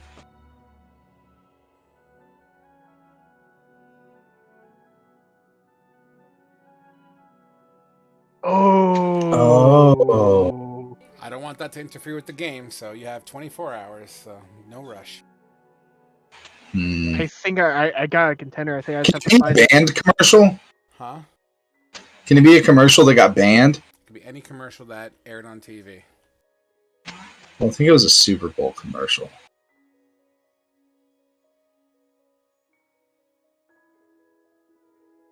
Does it have to be a commercial from the U.S.? Nah, why not? Y'all gonna get some weird German shit. Alright, Fuck he's off! got- We're about to send the he's exact got same 30 fucking seconds. thing.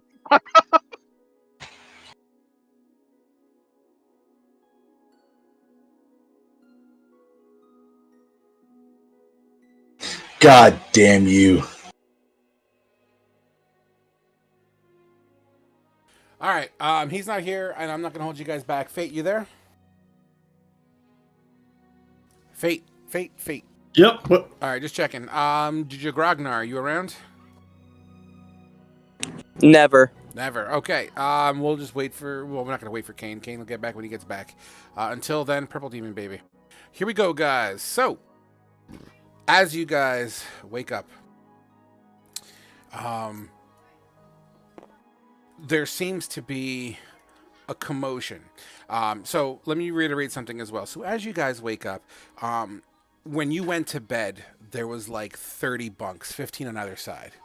You wake up, and there is maybe 2 free beds left, as the moans and groans kind of startle you awake. At some point during that time, I assume Asher would have made his way back, and, you know, kind of partaking in the rest of his full rest.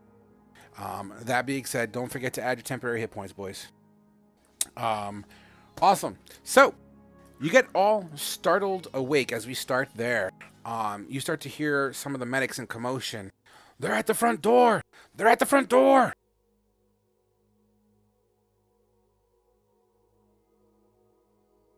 I hear nothing. Are we able to like easily hear that on the second floor? Yeah, this is happening upstairs. Okay. Yeah. You must have missed Dillinger that kind part. of. Yeah. Dillinger will kind of stir awake, and all stuff. What's going on? They're breaching! A foul creature bangs on the door. We got dwarves bracing it with bare hands and shoulders. Shit. Yeah.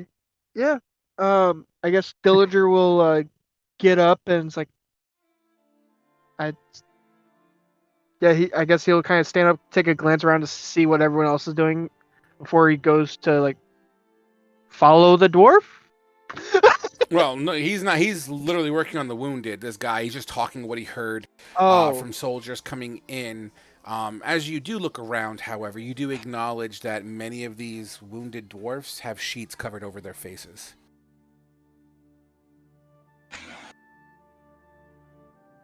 okay. Let's go talk to the lieutenant. Okay. Sorry about that, guys. It's all good. They're breaching. They're at the front door. Is all you basically missed, Kane.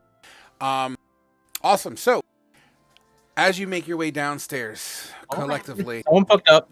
gathering all your shit, downstairs, the lieutenant standing next to the door. He seems to be waving people in, as well as like directing traffic of people out as well, almost as like he's doing a shift change, commanding many dwarfs to put on helmets and bear arms and head to the gate. The atmosphere is very frantic. You guys, are you well rested? Yes, sir. Yes, Lieutenant. Telchund. That's Yes. his name, right? Absolutely. We could use you at the door. Now! Do we need to go to the door, or do y'all still want us to clear out the dark elves? We need help at the door. You can currently hear them banging. All right. I assume the rest of the party's with us, except for Thalia. As far as you can tell, as you look over your shoulders, absolutely. Reen, what do you add to this into the situation? Ring gets up and he goes right to the middle table and see if there's another slice of bread out. There is a slice of bread. I guess it happens just before you guys go downstairs. At the slice of Yeah, bread, it's yep, I grab it. It's and just crusty kind and of stale. fall in line. And you make Just your way like, let's go. downstairs to hear the lieutenant, once again, directing traffic, indicating we need arms at the door, at the gate.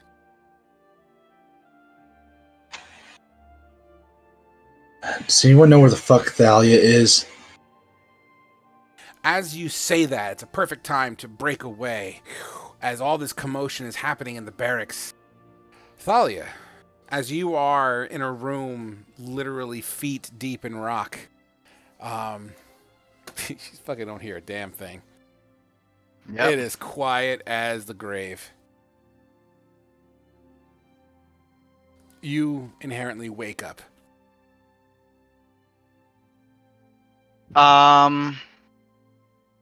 Not knowing that anything's wrong, I'm going to take my time putting my armor on. And when the morning comes, I'm going to, when I finally get to this point where I'm putting it on my left hand, the new gauntlet, I'm going to put that one on instead of the old one I had. Absolutely. You place it on your hand, and it feels as if this original design was sculpted to that of a man's hand. But as you place this gauntlet and your fingers go as far in as they can, you feel the metal warm up and begin to and form fit to your hand. I kind of stare at it, like, with admiration. Looks great.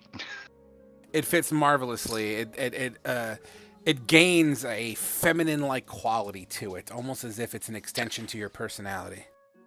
Okay. And I continue on getting ready, and then I will head out to look for my companions.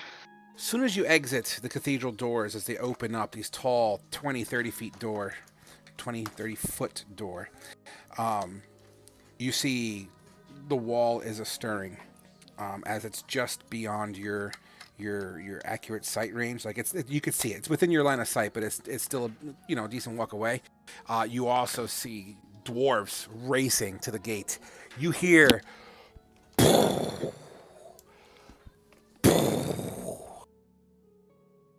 That doesn't sound good. So I'm gonna start running towards the sound. Sure thing. Oh, where did Caleb get a gauntlet from? I've had this. Did he really just pull out a fucking gauntlet, bro? On my left hand, too. Dude. Just for you. Fucking Art Peter, man. Just- I awesome. can't. Caleb LARPs. Awesome. I'll tell you what, man. DM inspiration, Caleb. Well done. Yes! Well done. But you must keep it on for the rest of the game. Okay. All right. So, as you're running down the street, following what seems to be a small line of soldiers. One of them, the armor is kind of falling off of them as they're running. And he's not as fast as you, but as you look to your right, as you pass this dwarf in the road, you can tell that he's a very young dwarf. He seems to be wearing armor that just doesn't fit him. And by young, he looks to be very adolescent as far as dwarven age is concerned. I'm not going to tell him to not go because that's not the kind of person. It's not Athalia's place to tell him whether to or not to go. Fair enough. As you continue to bolt past him, you're about twice his speed as he's struggling to maintain, but he's still heading true to form. For a young lad, you acknowledge the bravery it must take to put on what may be his daddy's armor. Mm-hmm. You make it to a side street as two of these roads V together. And on your left-hand side, we pause you and go to the rest of the group. At the barracks, as Lieutenant is like, come on, are you guys going to help or what? I guess we have to. Look Let's at the party. do this. Yeah. We are gonna need some fucking equipment though. I am almost out of arrows. I'm sure there's got plenty of ammunition at the wall. We All right, need just you check it. there Let's go. now. All right, let's go. And we start running. Yeah, we start going. Yeah. All right, absolutely. Reen, Asher, and Kane, you guys are running, right? And you guys look behind you, and the red dude is following you. Okay, that's whatever. You acknowledge that this red dude's following you, but whatever. He's there. He's ready to go. As you look forward, Dillinger, mid-sprint, you see the three of them periodically kind of glance behind them, almost like, oh, okay, like, I guess he's coming, kind of a situation. Kane will turn to Asher when looking back and seeing Dillinger following them and say, I think we picked up another stray. Fuck. All right. Well, let's see what he can do. Hey. It's not Grognar. Grognar hears that. The last stray was useful in combat, at least. Grognar, you're hauling ass. You're bringing up the tail end, Grognar, as the red tail. You almost step on the red tiefling tail in front of you. You kind of shimmy over to the side as you and Dillinger do share one similar attribute. You guys are of a race that is just not seen in this city all that often. But you make yourselves to the wall as briskly as possible, and you come to a T-bone kind of intersection, a V that intersects, and as you clear the buildings on the right-hand side, you see this female with this amazing shiny gauntlet in her hand, running, and you acknowledge it's Thalia. Grognar's girlfriend. There's our big angry lady. Do we all see Thalia or just Grog? No, you see Thalia. I mean, you guys are basically intersecting as if it was destiny. Okay. Grog, were you going to say something? Do I notice the new gauntlet? You definitely see a piece of armor that doesn't match the rest of it. What's that? I'm still wearing the bikini armor, I guess. Yeah, the tube top. Wow. It's all good. She's styling, man. Don't laugh. About that. It's not full bikini armor, but it's like a crop top breastplate. Yeah. Is Grognar back yet? Asher's got the same thing on, by the Oh, way. no, Like he's back. Asher's got a crop top breastplate too. I was the only one that found armor that fit me in that Correct. dwarven armory, apparently. You and Reen. I found good armor. You don't wear armor. You get I wear half plate. to the wall, or just a couple buildings before the wall, rather. The commotion is intense. You see sergeants, or what seems to be some degree of military command, pointing, shouting. When you make your way to the gate, you're actually in the pathway of where the main gate is. So there's like this big road, and you can see towards the gate. What you would see in this instance here is you see a whole bunch of dwarves literally just leaning on this door. There's like two beams. There's two pillars. There's two beam pillars of wood that are kind of wedged in a 45-degree angle under a crossbeam on the gates, trying to reinforce. You see, this is why I can't use cameras. You see these dwarves leaning on the door, and you hear boom, and the door kind of bounces open slightly. All the dwarves kind of push back a foot, and then lean back into the door as if they're trying to keep it as closed as possible. You hear arrows thwipping boom, boom, boom, boom, boom, from the top walls consistently. You could hear the commotion and clattering of an enemy force on the other side of this wall just kind of radiate, echo through the area. Soldiers are shouting and yelling. You hear as cannon fire kind of just lays waste. You hear these cannonballs smacking and exploding into concrete, into ground and rock and rubble. You actually could see some of the debris. It looks like these cannons have to aim almost directly in front of their door. You hear a sergeant shouting, "Load the mortar! Load the mortar!" You guys arrive on scene. Side note, character and all stuff with Thalia here and the camera between the gauntlet and the sword. You're making me wish I was home with my Warhammer, damn it. Don't forget the image of Thanos in the background. Yeah, Alright. the Thanos snap. Yeah. All right, guys. Let's start with Reen. You approach this scene, buddy. Everything's looks like it's gone to hell. What are you gonna do? Go around the guys and like, this doesn't look good, guys. I think we need to get the hell out of here. You always think we need to run.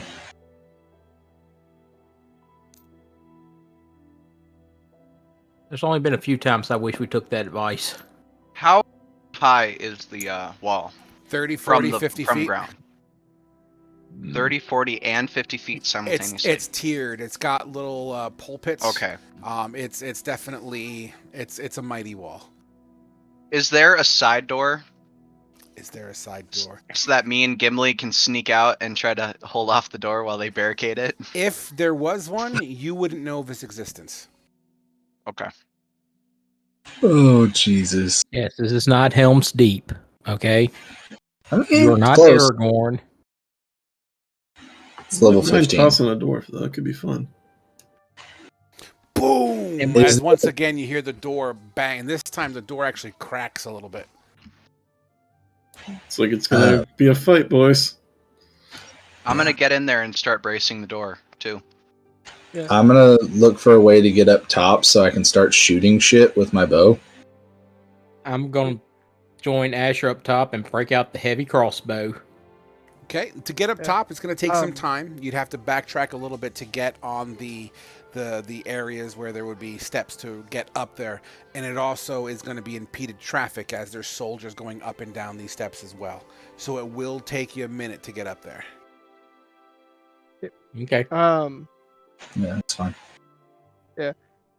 Dillinger's going to kind of summon up the packed weapon he has for a longbow, and just kind of get ready for a fight, and essentially, himself. With that, yeah. Other than that, I think I'll just have like the little inkling come out and have it kind of floating a little bit next to me. Okay, fantastic. As you do so, and you're making your way topside, you said? Yes. Yeah. Okay, I'll go ahead. fantastic. Reen, what are you going to do with this situation? As you see Is there Thalia a- start pushing her way to the front of the door. Is there a fighting force on the ground level yet? Yes, Assembling? there's about inside holding the already existing door, the gate. There seems to be like 20 to maybe 40 dwarves just leaning all their weight into this door, keeping it as closed as possible. So there's no other unit down there by the door that's waiting for it to break down, or No other unit down there. It's just the dwarves. They are armored. They seem to be soldiers. And they are armed. Whether or not they're a quote-unquote fighting force wouldn't be known to you. Marine's just gonna stand in the middle in the open doorway, just with his shield and sword in hand. He's just gonna wait right there for the big battle. Yeah. Okay. Got Yeah. You got something to add? Dillinger. Yeah, I was gonna say instead of going up top, I was going to kind of like brace myself over by the door a little bit, but kind of like sit back a little bit with the bow Okay. versus going up. Okay. Assuming the door's not going to hold much longer. Gotcha. So you're keeping eyes on the main gate from the back end. I understand. Yeah. Okay. Fantastic. So, as it takes a minute or two, we're gonna leave Kane and Asher in the void of I'm getting over to that location situation. So during that time, as they are trying to push their way past dwarves and elves and some humans alike, mostly dwarven force, but you have some other allied races that dwell here. Pushing your way through takes some time. You can hear and see volley fire coming into the town by corroded arrows as they kind of tink and plink and clink off of the rocks and tiers and walls. You see one dwarf fall off the wall and literally almost nails you on the steps. It kind of falls past you, hitting the ground flat with arrows in his face. As that is happening, Thalia, you brace the door. Is that correct? Yeah, Why I don't am you bracing the door. put your hands up and roll me an athletics check, please? That's definitely a healer's kit. There you go. Oh, my lord. The healer's kit was there from when we were putting it in earlier. Got you. You feel this immense boom, and the door pushes open just slightly, and you lean into it. Heave! Oh, and the door closes again. Give me a perception check with advantage since you're point blank. With a 12, while the door was opened about 6 inches and you pushed it back closed, you saw what looks like the toes of a very large foot. Oh boy.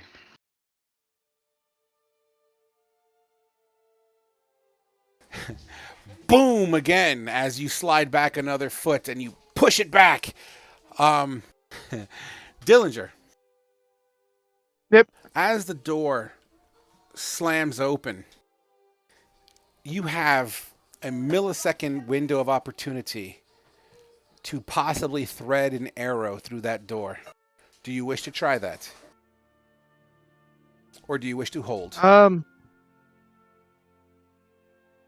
The door's being like blown open. It's not blown open. It's still being pushed shut. But every time the force on the other side hits it, it seems to push everyone that's holding the door back like 6 inches to a foot. Okay. So it's kind of go like boom, boom. Yes. Generally speaking. That's okay. That's why I wanted to clarify. Yeah, I'll go ahead and try to take a pop shot. Okay. As it, there will be some disadvantages between. to this. Yeah, no, I get it. All right. Go ahead and roll me an attack as you see the silhouette of, briefly, a very big thing. Yeah. The disadvantage wise would be a 22. With a 22, and I'm adding some negatives to it because of the opportunity here. With a With your roll, your arrow hits just to the side of the door. Boom. Okay. As you guys, the rest of you, go back up to where the pulpits are, and you guys are finally making it to the top of this very tall wall, a 40, maybe 30 foot, 40 foot section of the wall, height wise. You peer over and you see an image very similar to that of the picture on the wall. As there's just this big fuckaroonie happening right now. You make your way to the edge of the wall and look down.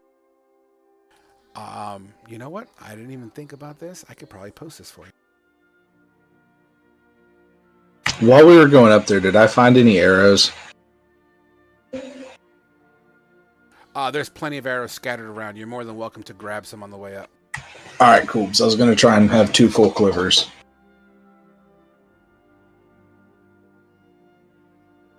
At the door, at the front of the door, you look down, you two that are up top side, to get a real good look at what's happening. As you hear the mortars begin to fire, and it sprays this liquid fire, just kind of covers, like almost like a makeshift firewall.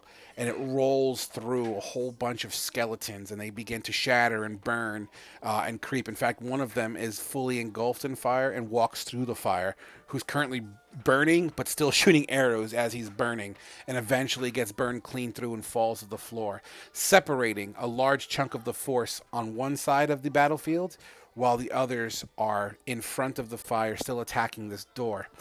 However, the one thing that stands out the most is a creature that looks like this.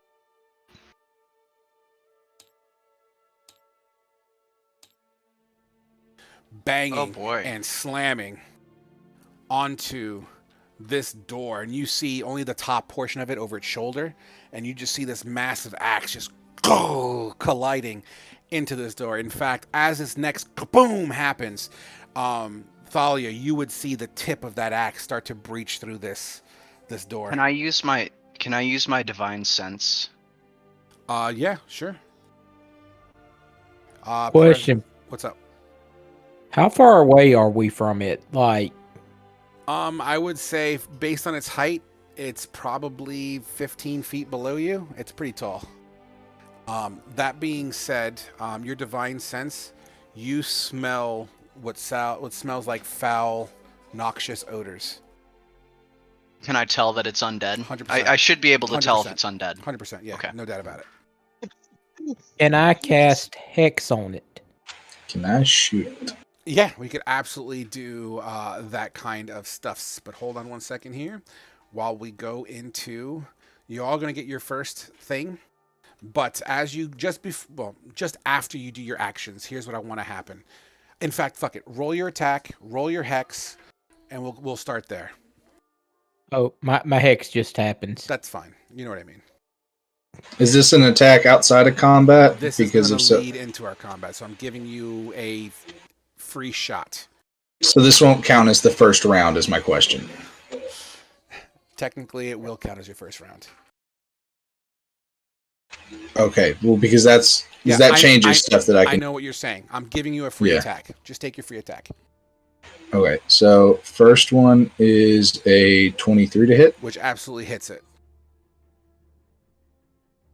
I'm re-rolling the damage with pierce. Still 5 points of damage. Beautiful. As the... sorry, go ahead. I didn't mean to interrupt you. As the arrow hits it, and you see it cleave straight through it, through the other side, and hits the ground. The creature is so massive that even though it looks like you took some pieces with the arrow, the creature itself just doesn't acknowledge the hit. All right. Since this is the first round of combat, I will be my Dread Ambusher thing. I get to immediately fire a second time. 100%. And this time deals extra damage. Fucking natural 20. Smacks it. Nice. So I'm about to deal 3d8 worth of damage to this thing. Get it. Because Piercer Feat lets me roll an additional damage die. So This thing. How am I? All right, so I'll hit the longbow thing, and that'll do the original damage. But I roll an additional D8 plus the D8. Would the D8 from Dread Ambusher be doubled as well? With the D8 from Dread, and yeah, Go all ahead. the dice on a crit would be doubled. Okay. Yeah.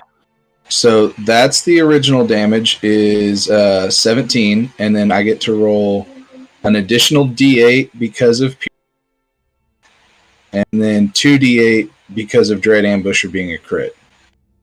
Just give me the total there. So 1 second, let me do some math. While you do the math, Grogner, where's Grogner at during all this? I keep on forgetting you're back to the table, buddy. I'm sorry. You're fine, Frog. Grognar would probably be right next to Asher, getting ready to blast some people after casting hex. Hex. Okay, so hexed, absolutely. So why don't you roll your attack as well? Frog, my damage was 31 points of damage. Amazing. As you blast a pretty decent hole with your arrows. It's like you shot two of them almost in the exact same spot. The first one opened the passageway. The second one took some innards with it and cleaved it straight through. Hell yeah.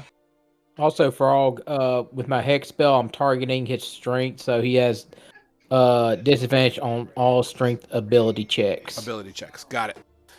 Awesome.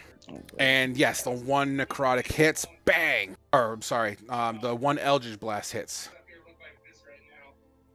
For 7 force, let me do some math. Alrighty. I'm Boom. gonna target. Would I get to use extra attack No. in this situation? Absolutely not. Or no? Absolutely not. Okay. When did you exit, Grognar? Was just curious. Huh? When did you exit? Just now. His free shot. Yeah. Okay. All right, which leads us into initiative. So let's go ahead and get that going here as the axe, the next hit, shatters the top portion of this wall. The soldiers begin to kind of disperse and panic as Thalia is left there with this half-open door holding it. And Reen, all the soldiers around you begin to flee behind you. And then they kind of flee behind Dillinger as well. And here's the map guide. Where are you?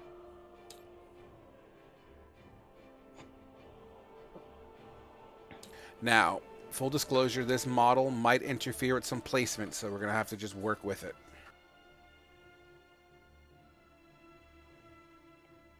Bad map making. Grr. How dare it interfere Holy with shit. my placements? Holy sh! I'm still waiting for stuff to load. It is very hard to navigate the battlefield with a gauntleted hand. Let me tell you. Fine motor skills have gone to shit. Just give me a second while I prep the battlefield for combat, guys. Where is Big Boy? Oh, there he is. He's just hanging out. So many skelly boys. Actually, Yeah, where's the big bastard?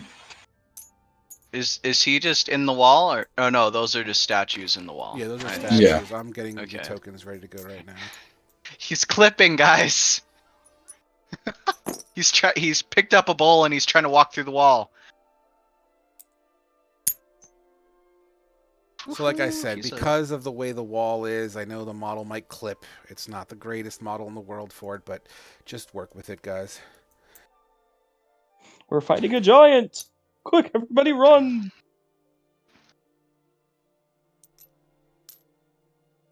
He's Where craven. exactly would we be? What the fuck are those? What or what? He's in his own car. Damn it. Oh my god. Hey, if there's a Bailey here, then we don't want to be in the Bailey. The whole point of this area is to create a kill zone, so that way people come in and then we just nail them. I'm That's confused. why Asher went to the wall. Ditto. Let me pick up my mini, guys. I don't. Oh god, I'm having to adjust.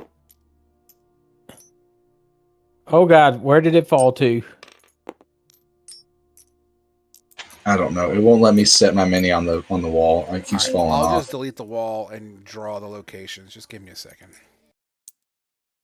Like I said, we might have to suspend disbelief, but if it's too much, I could just delete the wall. Okay. We will make it work. Well, at least. But there is this little. Yeah, so I guess that works for now. Just there is this inner Bailey thing though, still, right? Yeah. And I'm on the other side of this gate, right where the giant is. Yep. Well, I'm gonna tell people to fucking fall back to the second gate, and then have the archer just light people up as they come in. Yeah. I have no clue where Kane fell to. Like, someone tried to put him up on the wall, then he fell, and Did he clip into the train? He clipped into the table. I got him. You got him? Oh, whoops. Yeah, he's fell into the table. Sometimes you just fall into the table. There you go. You're laying down over here. I dropped Grognar into the DM screen by accident. I need to fix this. 1 second. You try to make cool models, and sometimes it just doesn't work out. Fucking. It's okay. You can't set him on the rock, Kane. You fall through it. Yeah, I saw. Well, I had him sitting Just up there. place your earlier. guys on the same latitude that he would be on the wall. We'll just say it's on the wall. It's not a big deal. Okay, hold on. No, I'm not going to do that.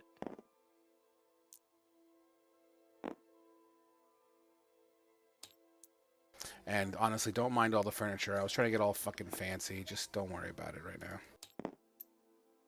I just won't be as detailed next time. Dude, it's not your fault, okay?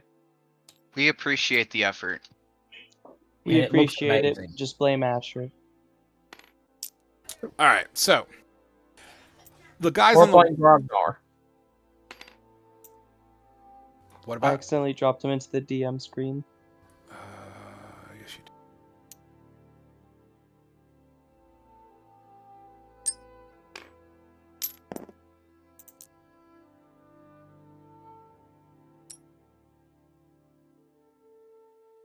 All right, you got your tokens placed where you're going to be. For sake of accuracy and the way I have the wall in my head, at least the top portion, it's only going to be a 10-foot wide situation on the top of the wall, right? So I will draw a line. Let's just say that is the area that we're discussing. You know what I'm talking about? Yeah. Whatever. I'll just draw the line and then we'll work with whatever the line is. There you go. Okay, so, and of course the wall goes across, or the top portion goes across. All right, guys, so we are going to get our initiatives going here. Everyone update their token? Yes. I'm good. I'm good. One sec. Let me double check. I'm pretty sure I did. I just want to make sure. Yep. And then, Frog, before we get into combat, I have a question about the gauntlet. I'm listening. This must be announced before the hit die is rolled. Does that mean the roll to hit or the roll of damage? The roll to hit. You're not supposed to know what the actual numbered that I hit for is. Okay. It's one of those. Yeah, it's a reaction spell. Okay. I'm just making sure all my tokens are activated as well, guys. I'm sorry.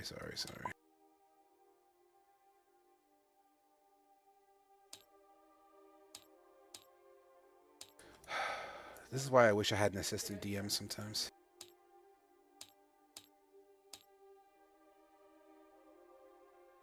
Maybe a higher one.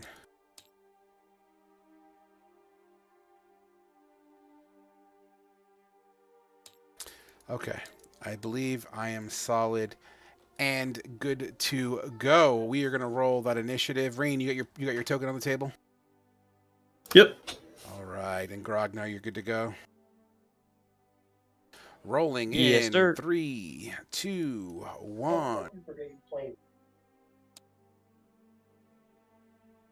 Beautiful, flawless. All right, Reen, you're up first. Hearing everything that's happening, the door begins to crunch open, revealing this monstrous creature as just this shadow of it from the fire behind it that's on the battlefield just silhouettes its shape to you as it almost appears as if it's looking straight at you. Okay, I'm gonna move up. I can't reach it, so I'm just gonna move up 10. Take a defensive posture with my shield out, and I'm gonna hold action to attack whatever steps right in front of me. Fantastic. As SW1. And once again, you guys are welcome to help me find these creatures to speed up the process, guys. SW1. Got him. Are there dwarven archers all along this inner wall? There kind are a of thing? few, and they will have an attack. Use the bathroom super quick. Well, I'll be so- right back. So, like, the reason why you'd have this inner thing here is to create a kill zone. So, I feel like I wouldn't have ran in had I known that this was here. If you want to start off the map, that's your call. Go ahead. Whatever. We're all in here. All right, cool. So SW1 goes, and SW1 is going to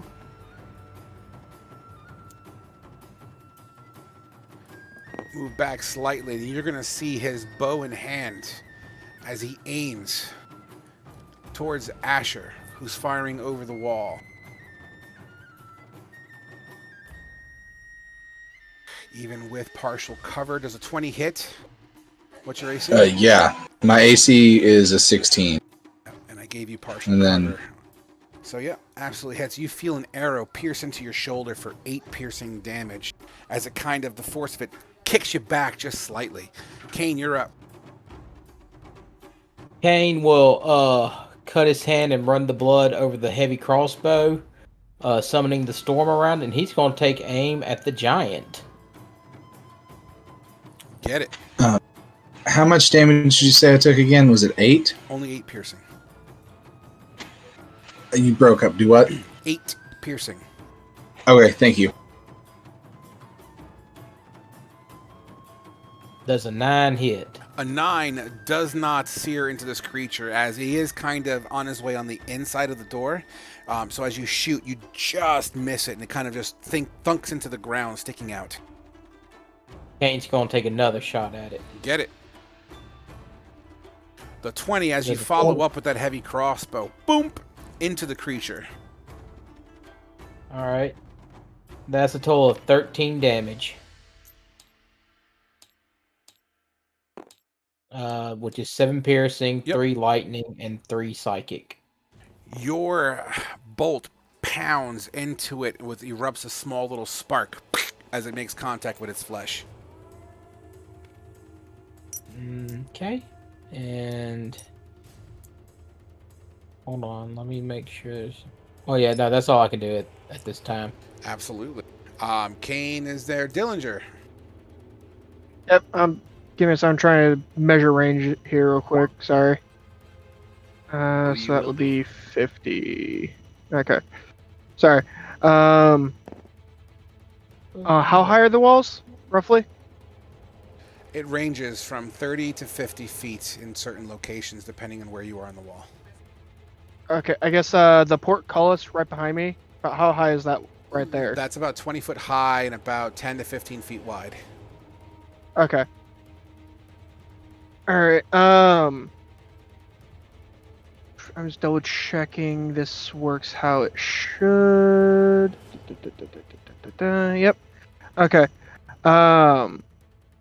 So I'm going to sit there and just kind of use the flight speed to just basically pop up here, seeing how to the top of the back portcullis is all, and then take 2 pop shots at the big dude. What's your fly speed? 30 feet.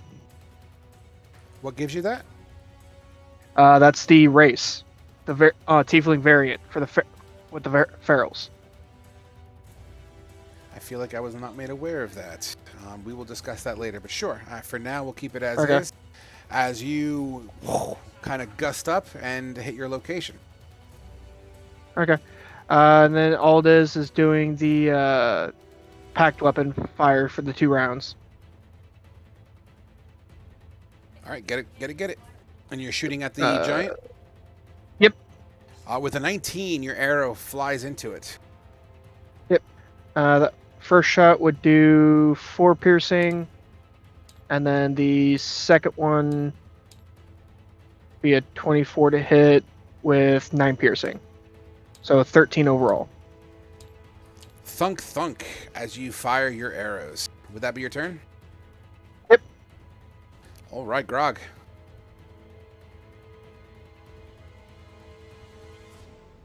Muted. I'll put Hexblade's Curse as well on top of him. And blast 2 times with Eldritch Blast. The 19 smacks into its upper shoulder, the 12 just between its legs into the fire behind him.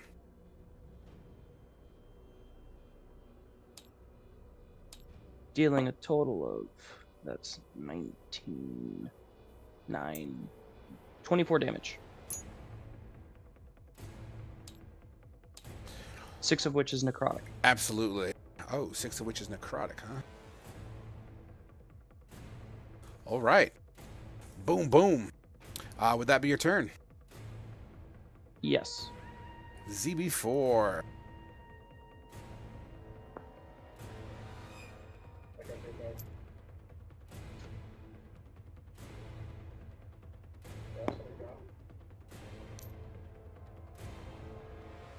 Come on, face away from us.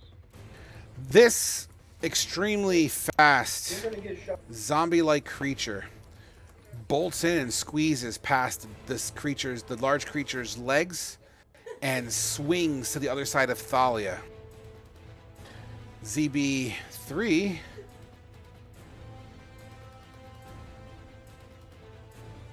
right over Right here in the center, yeah. Thank you, sir. ZB3. What range is that? I can't see it. Shit. Hold on, I gotta turn my camera. Sorry.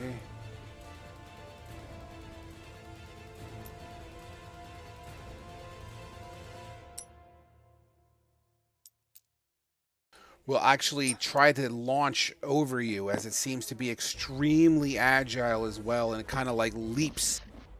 It's not a very ginger leap, but definitely uses its speed to its advantage, and is going to roll.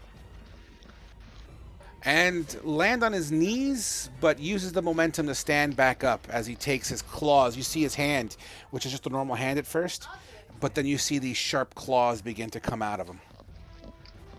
That takes us to Asher. Fucking Wolverine zombie. Can I still see the giant zombie thing from where I'm at? Yes, he's large enough to hit with no impediments, but he looks like he's practically directly below you.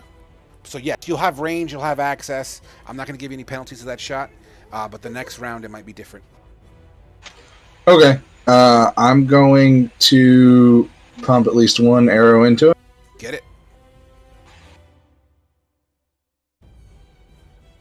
I doubt an 11 hits. It does not, probably because it's in the process of going under the portcullis, and your arrow thunks, much like the bolt, into the ground. Okay, and this SW2 and SW3, those are both right beside each other, correct? Correct. Okay, then as my bonus action, I am actually going to cast Hail of Thorns, and extra attack shoot at SW3. I believe, and correct me if I'm wrong, guys, extra attack is literally just an extra attack. A spell's a spell. In other words... Yeah, Hail of Thorns is a bonus action. Oh, okay. Yeah. Fantastic, then. Never mind. Yeah. I just linked it in chat as well. Got it. Thank you. Also, for future reference, Asher, that you use that spell and clarify it once you hit a creature. It's just like Divine Smite. Cool. Yeah. Yeah, you don't have to use it until Basically, you know you can you hit cast it and you hold it till you hit a creature. it. No, Yeah, you don't well, have to it's- cast it until you actually know you hit or not. No, it says Oh, the okay. next time you hit a creature with a ranged weapon attack before the Oh. spell ends.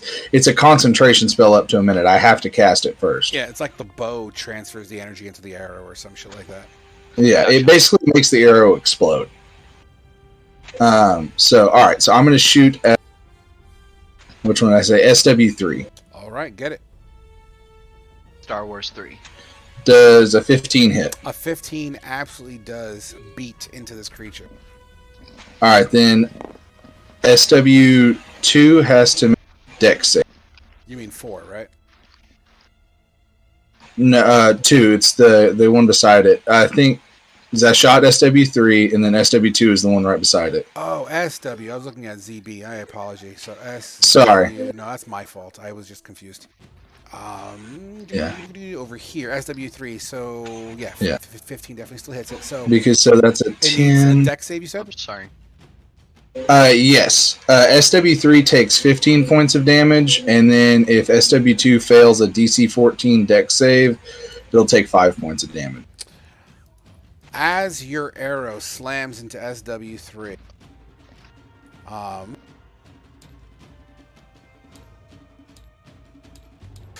the arrow strikes dead center mass of this creature. How does it die?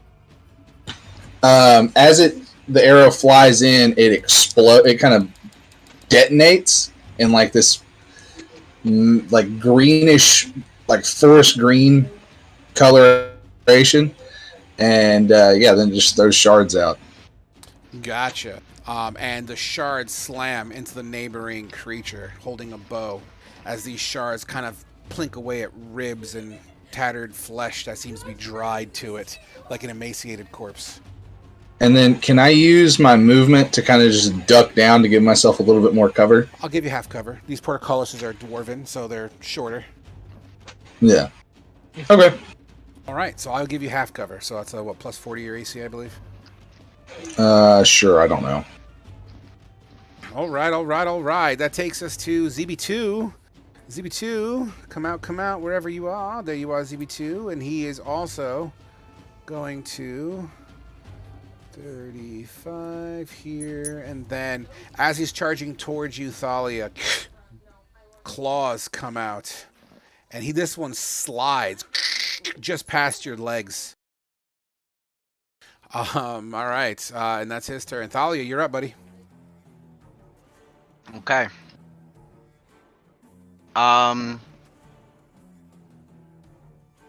So is the door closed or is it fully broken open now? It's broken open enough to allow these creatures in as well as the giant.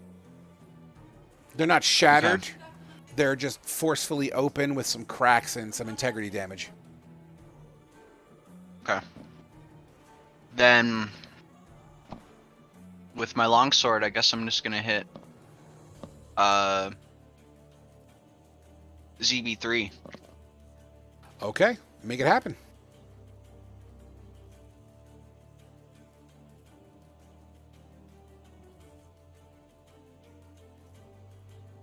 Your 18, your long sword finds purchase, center mass and across as you gape this creature open.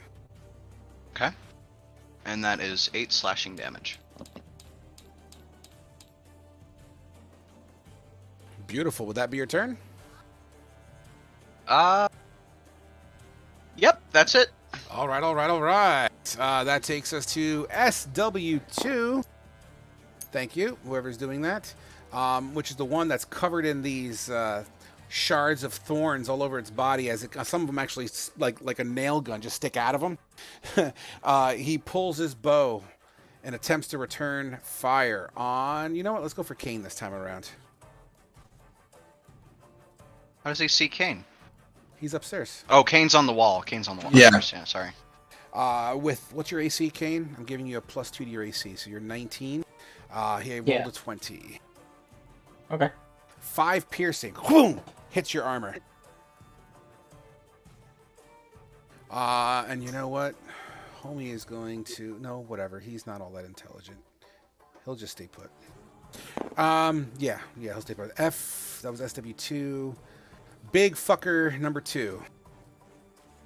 Big fucker number 2? Yeah, big fucker. I'm sorry. FGZ is what I named him. Shit. Asher passes out from the stress of combat. Rip Asher. God dang it! I had myself balanced up there, and then it just yeeted me across the board. This creature That's what you get for raises fainting. this massive giant axe with 2 hands vertically as he swings it down, cleaving the top portion of the portcullis, breaking some of the pieces as rock pour down. Thalia, you see this axe coming straight for your dome piece. I will not cast shield. All right, let's see what I roll.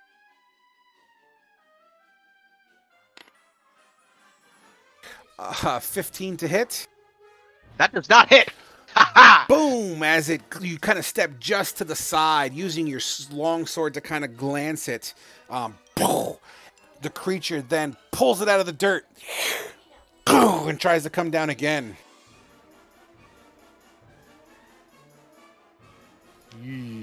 Okay, what are you gonna do? I'm not casting shield again. All right, with a 26 to hit. That one hits. Oh my god. So this catches you square on your shoulder. The force of it literally hits you so hard, your shoulder pauldron is like semi bent upwards under the like an axe fucking hit you. Bink! So it's up. The slashing rakes across the remainder of your tube top armor. A total of 27 slashing damage. All right. And that is the end. I take it. That is the end of that turn. ZB1, he's over here. You know what he's going to do? He's going to go to the wall, and he's going to make an athletics check.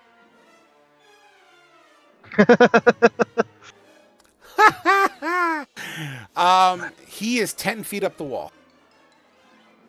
And I'm just going to say this wall that you're standing on, at least the lower portion, is 30 feet. What you're on, Asher, is 40 feet.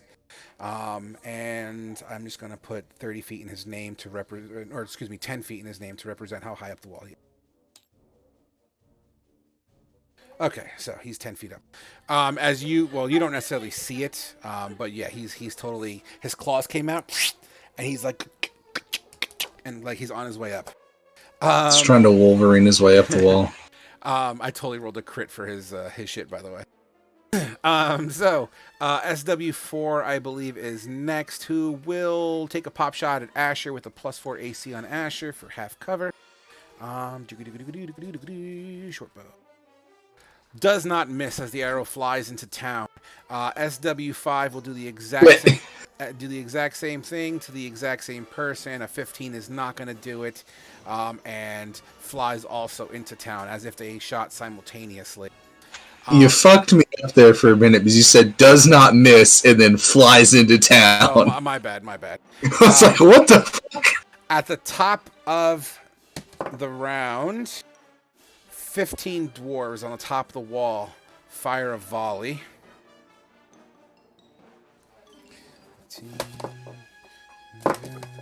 Oh my god. You see a volley of arrows from these dwarves fly.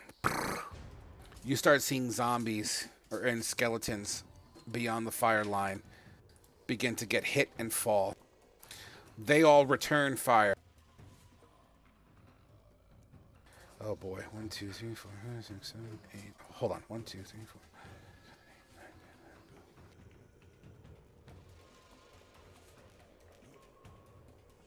Let's just call it 40. Out of 40. Actually, I'll tell you what. We'll do it this way. We'll be fair. Okay. 20 arrows make it to the enemy or to the lines. Asher, you're number 1. Kane, Okay. you're number 2. Dillinger, you're number 3. Okay. And I said 20, right? Yeah. Mhm.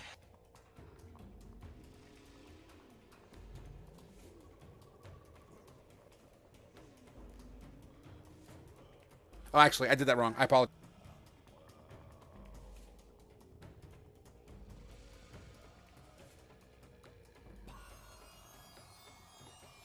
I was about to say that's a lot of ones. I see a 3, and that's all I see is a 3. Who's number 3? Me. Dillinger, one arrow seems to make it towards you, does not hit it as it hits at your feet. Blink! And this massive volley of arrows just plink everywhere and go into town. Approximately 5 dwarves take penetrating damage, and they start to retreat off the wall, covering their wounds. Reen, you're up. Nice. Gonna fly right here. Gonna fly right here. And we are going to attack ZB3. ZB3, get it. A 23 absolutely finds purchase. For 9 total damage. Yep, 9 damage. And would that be your turn? Is he dead or is he still up? Oh, he's still... Oh, pardon me. He's still standing. Alright, I'm gonna attack him again. Get it. Yes, for 12 additional. Yep. Now that's the end of the turn. You gash twice as this creature's back is to you. Kind of exposing bone and dried innards. These innards look to be old. And that is your turn. SW1, who is the bowman out here, will fire at Kane with a +2 to Kane's AC. Does not do it. Hits the wall right in front of you and shatters. The splinters of wood land on your shoulder. Kane. My turn? Is there... All right. Where is the giant? Just Right where the giant is. Just kill Dasher. You could see partial of the giant.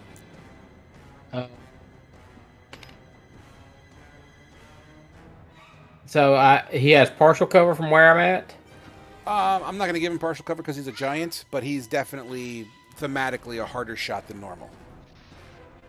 Okay. I'm gonna fire my heavy crossbow at him. Get it. And remember to do that, 7 you're going to have to stand up to do that. You are aware of that, right? Oh, I didn't know I was down. Yes, I will stand up. You're kind of sort of semi behind the portico. It's like you got to lean forward, is what I'm basically saying. Yeah. Okay. All right, cool. So yeah, 7. Boop, doesn't do it. Once again, you're struggling to get that line of sight on you. I'll fire again, and this time it's a crit. It vertically goes and enters into his top thigh, leading kind of like lightning bolts on the way down.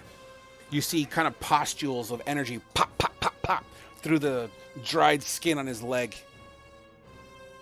Okay, that's 11. 18. 26 damage total. Motherfucker, dude.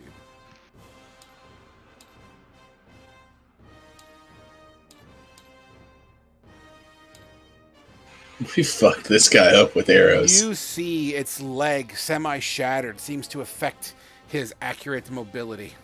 As his leg is basically all the skin on the outside of it is all gone. Like you just exploded it off with the thunder damage, exposing just like this dried muscle and bone. Would that be it? From the part of the wall I'm on, does that have an area that looks over on the inside of this? Yes. Okay. Yes, you could basically turn around and maybe walk 5 feet, because if you're on the edge, it's 10 feet wide, right? So if you're on the edge, you would... Oh, you're talking about that part. No. Yeah. No. This wall goes just like a circle around this area. Okay. So I couldn't look down into here if the giant moves into here. Correct. Okay. All right. That's just gonna be my turn for right now. See where the dust settles after everything. Sure thing. Next up, Dillinger. I'm just going to take 2 pop shots off with the packed weapon. The first one at ZB3. Sure.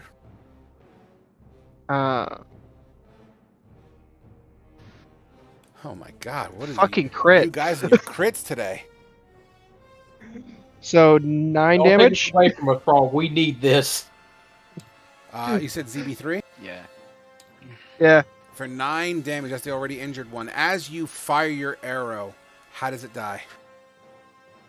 I guess I'll just kind of pop an arrow.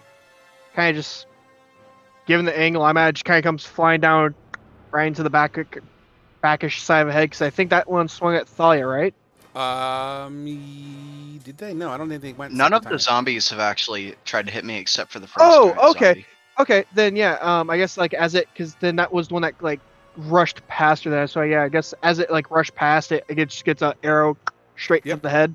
As this arrow protrudes through, this green, foggy energy begins to expose out of its mouth, and you start to hear it as its energy begins to leave and evaporate out of its mouth. You start to see all the open gapes on this creature where the skin has rotted away also begin to this green energy. Reen, Thalia, both please give me a Constitution saving throw. Uh-oh. Oh. Nick good. Nick good. I Nick good. am going to use my DM inspiration Okay. to get that 18. You didn't use it for a health roll? Huh? Did you use it for a health roll or no on your level up? No, this is the one you just gave me Oh, for having my gauntlet. Yeah, well done. Okay, roll it again. It's there, right? The 18. Oh, I didn't. No, you have to actually roll it again. Dag nabbit. That works. All right, so the DC on that was Reen takes the brunt of it as this creature explodes with this gooey green that just gets whipped in all areas. Oh, and by the way, the other guy's got to fucking roll too. Hold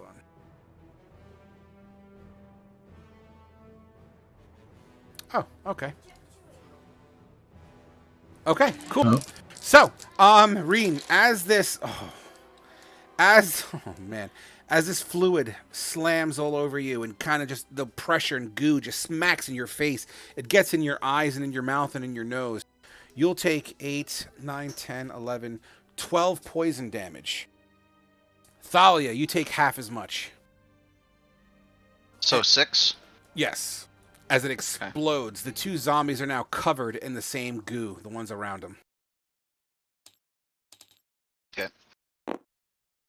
That would be your turn, Dillinger?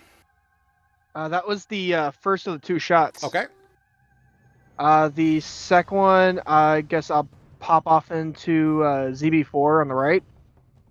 Okay. Dude. 20. You guys are rolling nuts today. Yeah, go ahead. For 6 piercing. 6. All right, your arrow sticks into it and just sticks out of it. Yep. And that's all she wrote for now. Asher. Oh, I'm sorry. Grognar. It's okay. You don't gotta love me, Dad. Anyways, I'll blast the motherfucking giant right there, standing in front of everyone. Get it. Good 2 times. The 22 absolutely finds purchase. The 14 slams into the portcullis, unfortunately. Dealing. 11 force damage. And 3 hex damage. Whoops. So a total of 14. 14 damage. Didn't mean to knock Asher's your just character. getting tossed around. Yeah, he's making do. He's making do. It helps to go directly, like, look directly down at the table if you're trying to make. I'm not the one that picks it up, keeps picking him up. I got it. I was trying to help. Sorry. I got you, fam. Thanks, buddy. All right, ZB4 is next, who's finally going to get the chance to use his really sharp fucking claws. By the way, do you guys like the zombie tokens? They were a gift. Yeah. Yes, they are They're fucking pretty cool. fire. Yay. I was thinking about stealing one of their clubs. Will spin, and as he spins, he's going to try to Wolverine Reen's stomach. Wolverine Reen. A 16 to hit does not do it as it glances over your armor, but it does a complete 360 spin with his other arm to claw as well. A 23 to hit? Yep. I rolled low. Only 6 points of slashing damage as one of the fingers finds a chink in your armor and just kind of glances into it, causing you to bleed slightly. That takes us to Asher. I am going, because we're still getting shot at by SW1 and SW2, right? As well as potential volleys, yeah. Yeah. All right, then I am going to fire at SW1. Pop up real quick and take a shot. Get it. Oh, shit. Nat 1. Oh, baby. Roll those 3d6.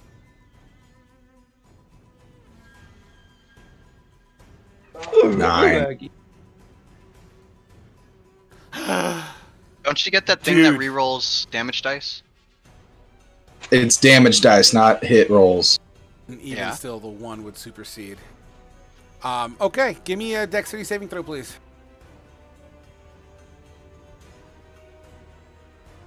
11. Awesome. Oh, man. You slip. Give me an acrobatics check, and please roll over a 13. 21. How many times have you slipped and fell? That's what I was potentially rolling for. So he was... What? If I fell off the fucking wall? Potentially. So as you clearly don't agree, and you know what? I don't care.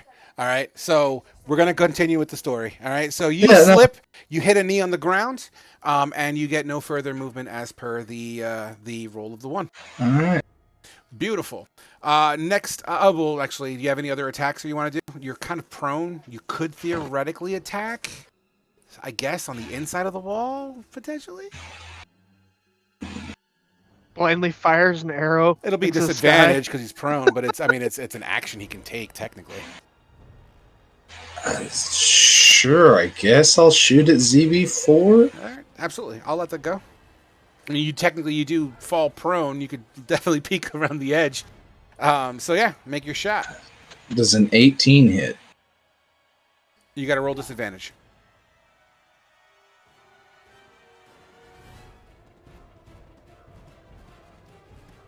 Did you roll again? There you go. 16. A 16 actually does make its target, hitting directly the top of the head for 9 piercing damage. 9 piercing. Ooh, that thing's almost fucking halfway dead here. All right, would that be your turn? Yeah, I can't do anything else, so I don't have line of sight. ZB2 is up. Who will claw twice, once at Thalia, once at Reen. I called Thalia first.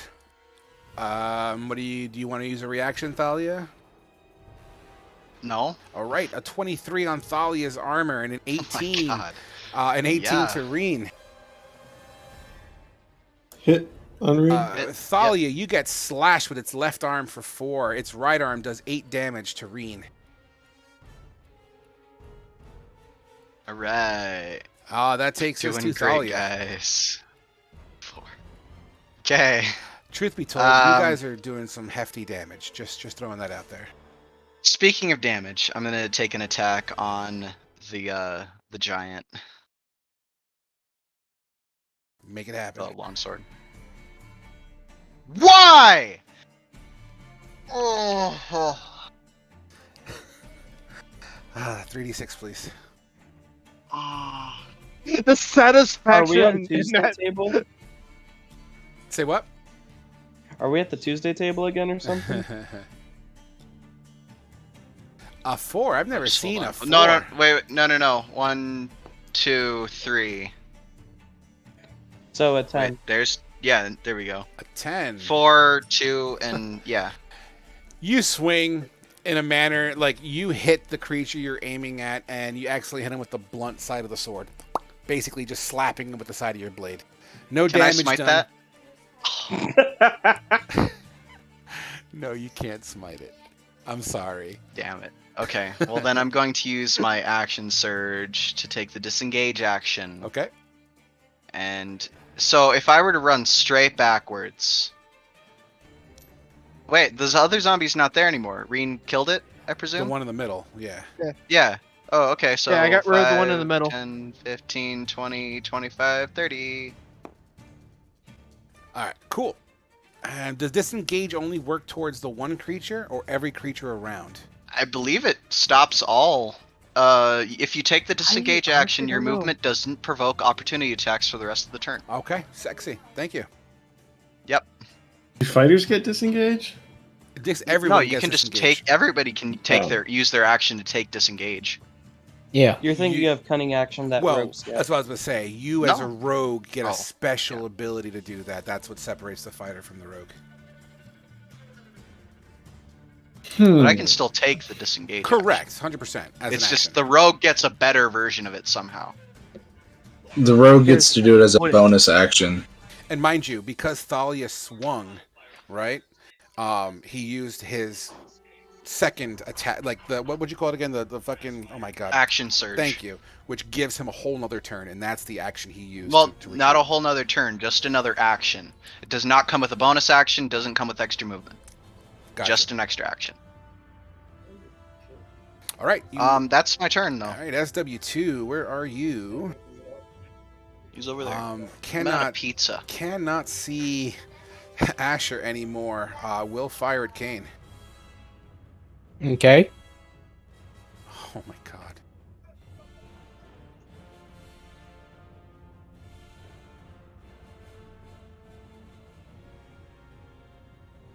Just to give you validity. An arrow nails you square in the neck. 10 piercing damage. The arrow hits just the side of anything vital.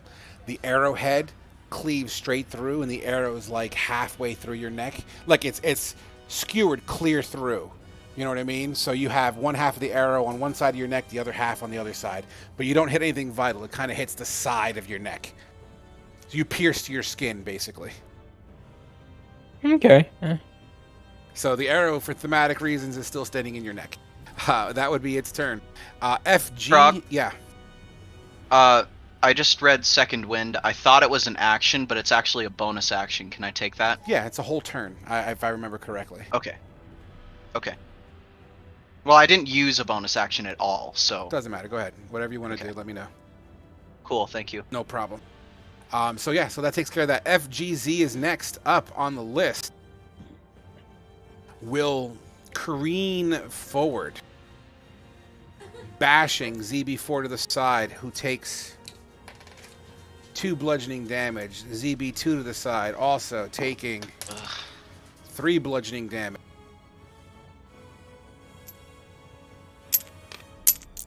As he takes everything with him. You know what? Fuck this portcullis. It's causing more problems than it's worth.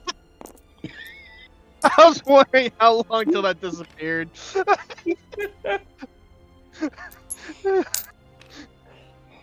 this Wind is kind of dog portcullis. shit. The giant just rips it out of its foundation and throws it behind it. Reen, this massive axe cleaves horizontally, trying to take your head off. It actually grinds against the wall, leaving this massive gash. 29 to hit? Oh yeah, that's gonna hit. Actually, that could have been way worse. 19 slashing damage, chunks, as you try to kind of dodge backwards, it winds up clinking against your chest horizontally. It then kind of cleaves the other way as well.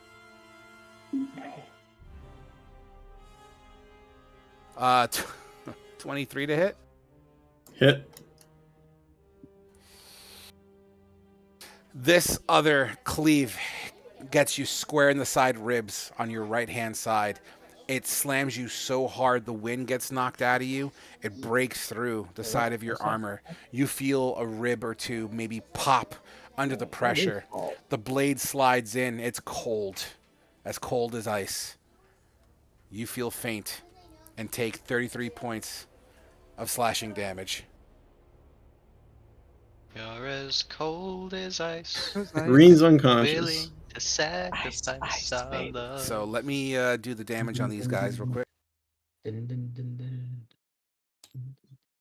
That will take us to the one wall crawling, who will take... He's at the lip. He's not exactly over the wall yet, but he's like, his hands are on the top. Okay. SW4. That's the bowman, right? Yep, I'll just do both of them at the same time, and because they can only see Kane, they do not strike you at all, as it just flies past your face. You have enough arrows in your neck to deal with. At the top of the round, the dwarves. Fire. Nice. And they take out another 10. Fucking you. Okay. The undead army will return fire. 10 died, so we're down to 30. This time it's only going to be the numbers 1 and 2. Dillinger 1. The Kane 2, because technically the other dude's still prone. Okay. Mm-hmm.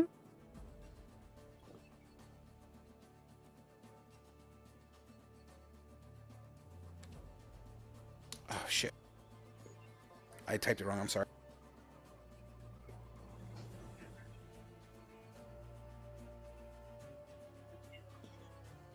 I see two ones. Yep, I got hit twice, and it looks like Kane. there's Well, two you have 2 arrows each going towards you. Whether or not they hit, we're about to find out. We'll do We'll do Kane first. 17 Okay. and 17. Those are both misses. Because Dillinger, 21 and 16. both hit. Both hit. Yep. The volley. 2 arrows slam into you. 1 for 8, 1 for 5. Now it's Reen's turn, who is passed out. Give me a death save, Reen. I forgot how to whisper. Go to the gear cog in the upper right. Third one down. It says always whisper. Or it says rolls to DM or whatever. Whisper rolls to DM, yep. And then just change Whisper that. toggle? Or always whisper Just rolls? do Always always whisper. for now, yeah. Okay. That takes us now to SW1, who is back here. He's just an arrow shooter. He's going to shoot at you, Kane, missing completely. And moving on. Kane. Okay. All right. What can I see from? So the giants through the portcullis, and I have nowhere I can move to actually get him. Correct? I mean, you're kind of like on a platform that's like just about 10 feet. It's tight, but it's like a 10 feet tight. There's other dwarves up there with you. You can move like up and down the wall this way.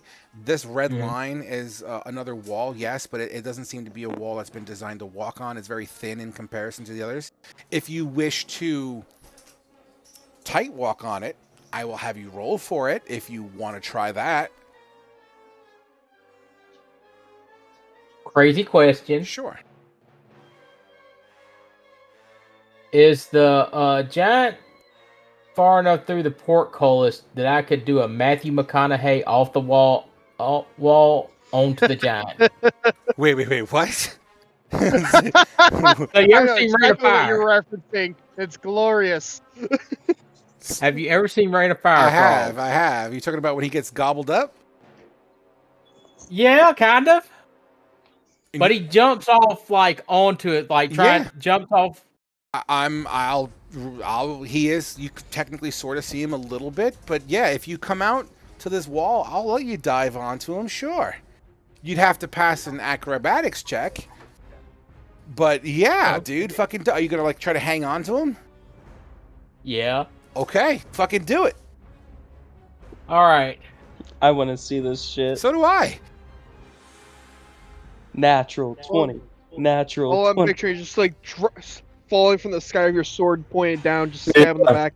Exactly. Just You know flying exactly down. what I'm going for. It's either gonna be really cool or really bad. Yeah. Now, You're either I'm like, landing fuck it it, let's like go a for it. boss. Remember, Yeah, you're you either, are 30 feet high.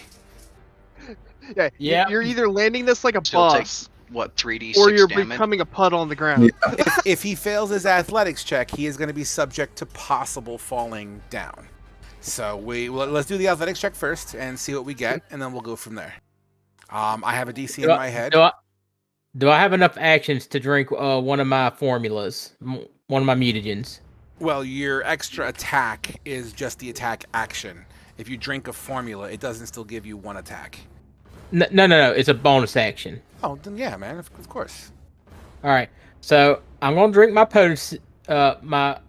potency, one that increases my strength by 3.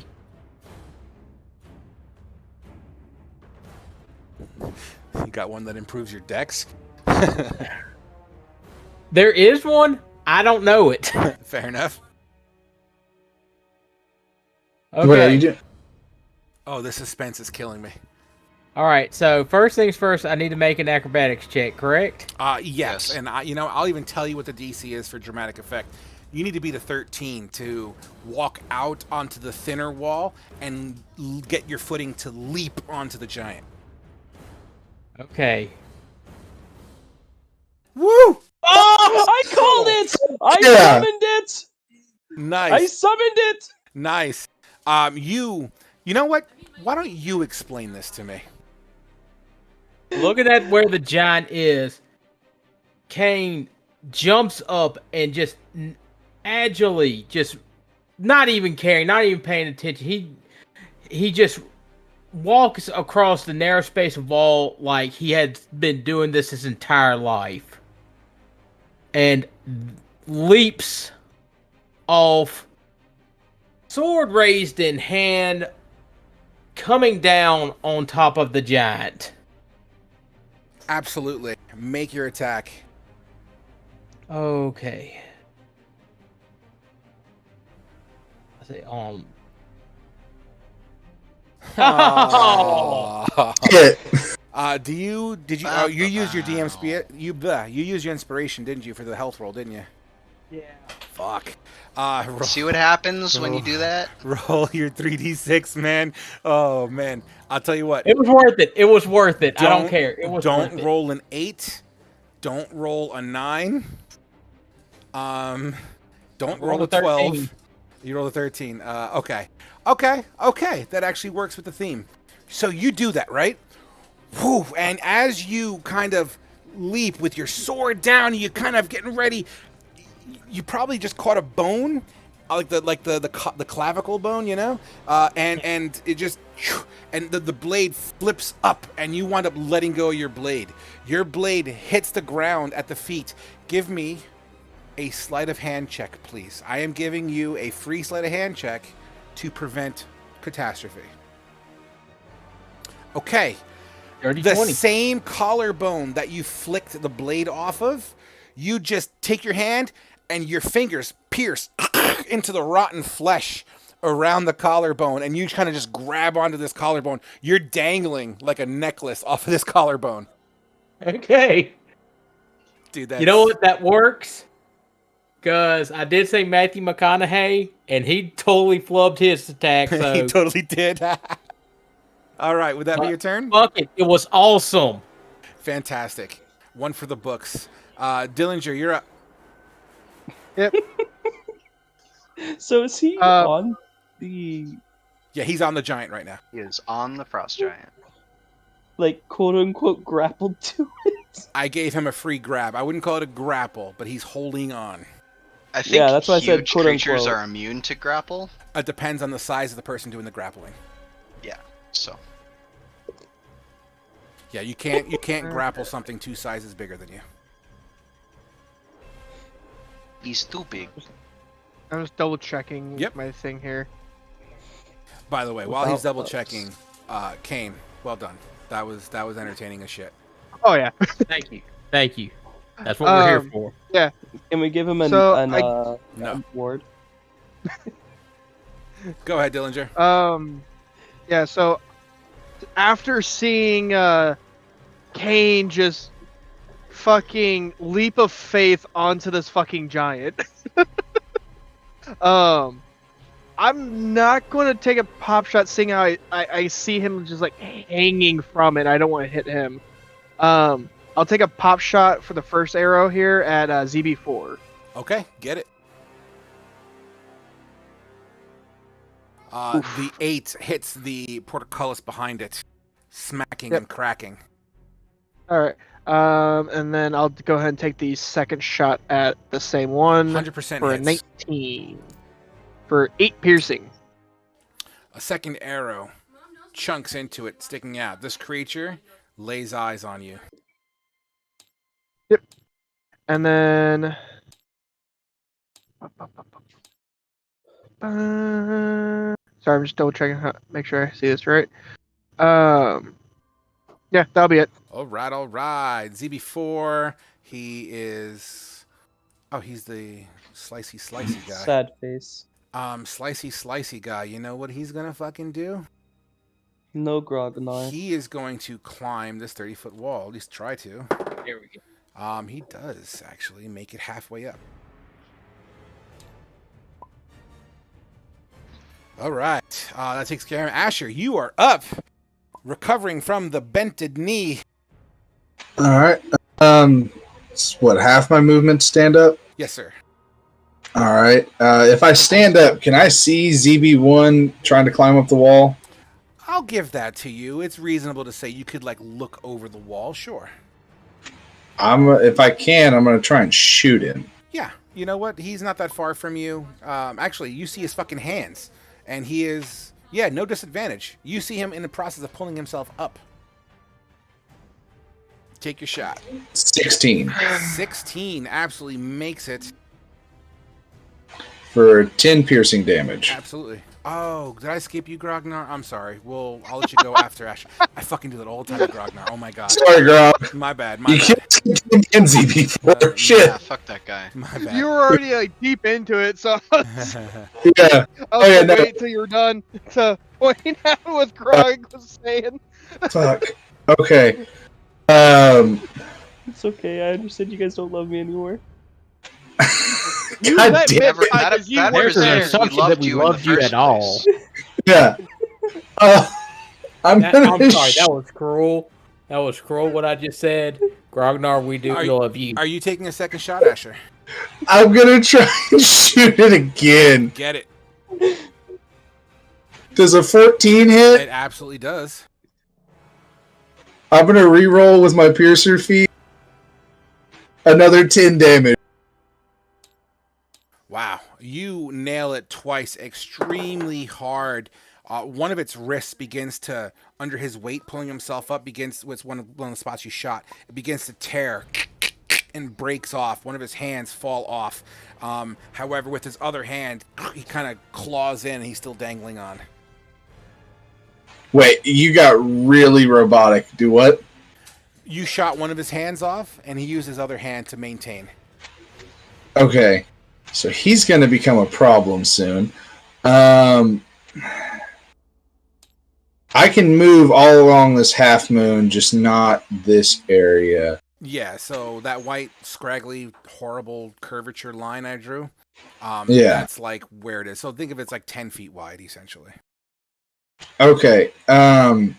If I move to the back edge where my orange hand is, Yep. Would that give me line of sight on the big bastard? Yeah, he'll be directly below you, 15 feet. Okay. I can't actually move my token, but that's what I'm going to do. Yep. I'm going to move there. Actually, yeah, I have enough movement. I can move to here. That's perfectly fine. And I'm going to cast, as my bonus action, I'm going to cast Hunter's Mark on him. Beautiful.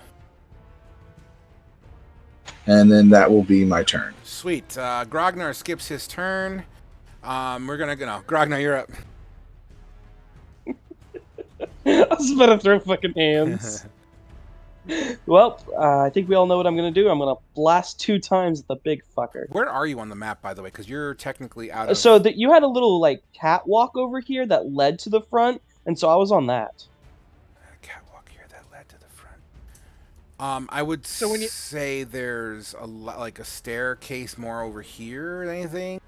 Because like what you had, there was like a walkway that led all the way around this, and that's what I was standing on originally.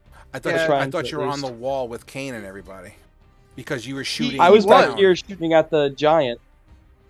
Yeah. Like holding the door, basically. Like, hey, if something walks through, I'm gonna blast it. But in the first round of combat, you with Kane, you were shooting down. You know what I'm talking about? You said when the giant opened the door, I'm like, okay, can I blast it since I have spell sniper? And you said yeah. Yeah, but that happened after you made your first attack. You were one of the people that had the free attacks in the front, which would have put you on the wall shooting down before the door even opened. Okay. Yeah, you did say you were up near 30 feet back. So you went down, essentially. Is that what's happening here? What? You seem confused. Let me reiterate. Okay. So before combat started, I gave everyone a free action that was on the wall, right? Everyone that took a shot was Kane, Asher, and you. And Kane didn't even take the shot. He casted Hex that first round. And you shot 2 of your fucking diddly fingers. Yeah. So that would have put you here. Now there's been about 3 rounds of combat. I'm willing to let everything that happened happen. If you want to get around and back and put yourself in here, I'm okay with that. Okay, yeah, I would be fine with that. Okay? I'd be fine with that. Okay. Yeah. Fuck these protocols. I'm never using these models again. Do 218s hit, by the way? 218s absolutely make purchase onto the giant. Blam. Blam. And then gotta do Hex twice. Blam, blam. So 9 total? That is 11, 26, 29. The fuck? Plus 9. You got the force damage from the 2 Eldritch Blast plus the Hex damage. Oh, holy so the hell. 8, yeah, you have that 8 the plus 38 that damage. 15. 38. Plus Hexblade's Curse that's on them too. Yeah. Yeah. And then you have the necrotic damage on top of that from the Hex.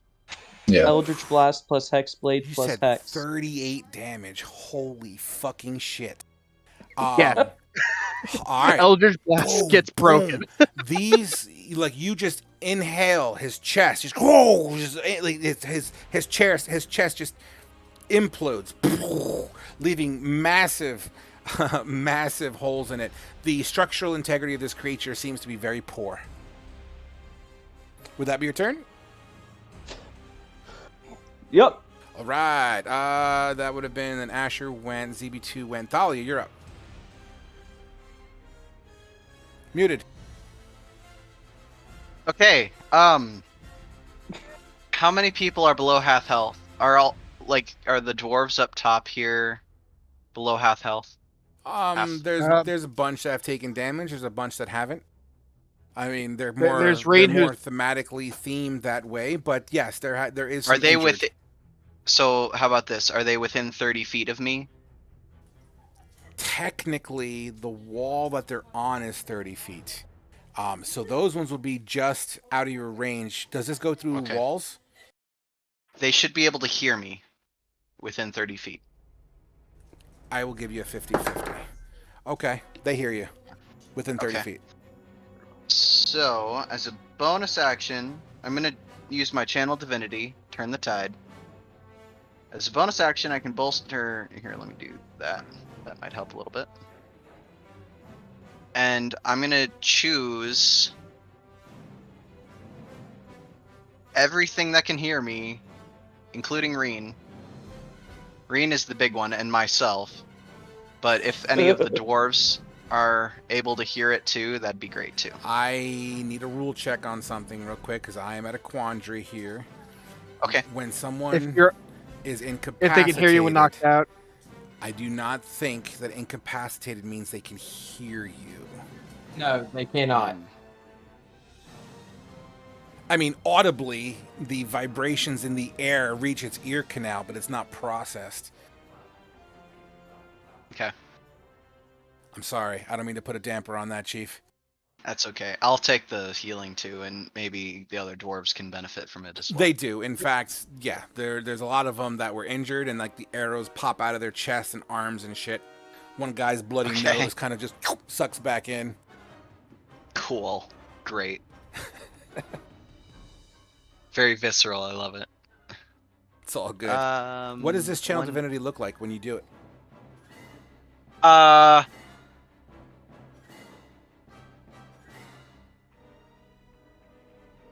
going to kind of go Super Saiyan, but with silver. Awesome. And kind of do like a battle cry. Awesome. And like out of my throat is going to shoot. Every single person that can hear me is going to get like a bolt of silver light that just goes into them. And it's going to be +2. Yeah. So they get 6 health. Beautiful. Everybody who qualifies.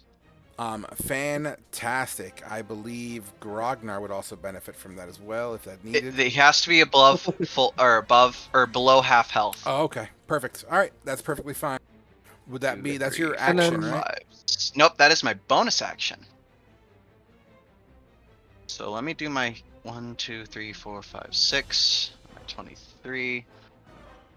All right.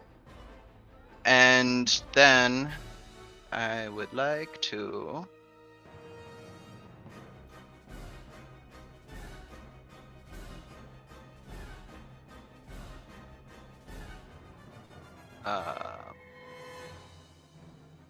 what does this do? Star Wars with the soundtrack for some reason. I just like the sound of it. So, it's an action to put away, correct? A weapon. I do movement when it comes to stupid shit like that. So half movement. Okay, so I'm gonna. So then I'm. Put away. So I'm gonna put away my longsword. Okay. Pull out my short bow. And then I'm going to cast heroism on myself. Sexy. Don't know what it does. I linked it in chat for you. Beautiful.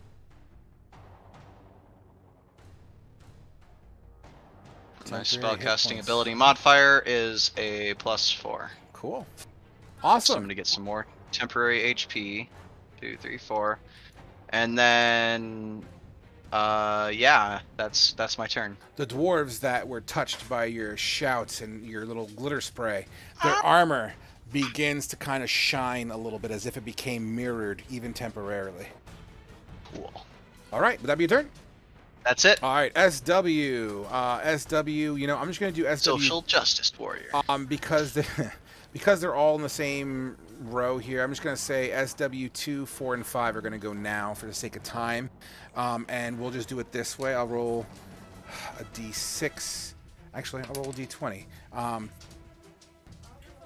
Asher, you're 1. Kane, you're 2. Dillinger, you're 3, as they're just volleying to the dwarves. Oh, that was a 3, whoever that was. 13 and a 6. So who was 3? I think Dillinger was 3. Dillinger, a short bow slams into you for a 20 attack, 5 piercing damage. And that would take care of their turn. All right, so that takes care of all the low-hanging fruit. FGZ, big bad ugly guy.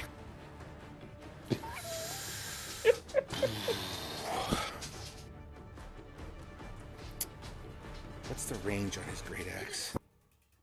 Oh, short by 5 feet. I was gonna try to jump up and swing at Asher, but nope, not gonna happen. You know what he's gonna do?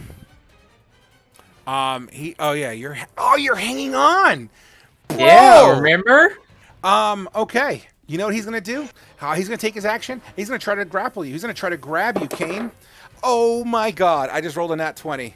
You can, but it's a skill check, so a nat 20 doesn't necessarily matter.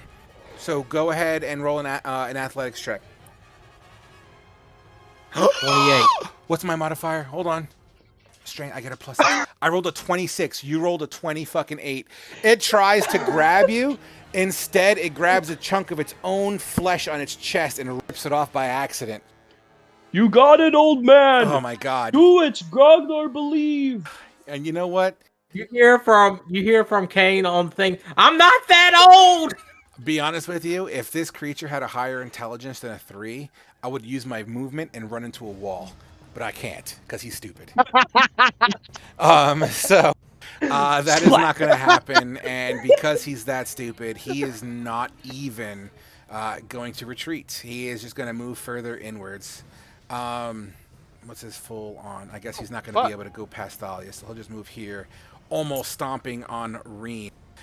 Which take us to ZB1, who is currently one-arming himself up, which I'll take half his movement to do that.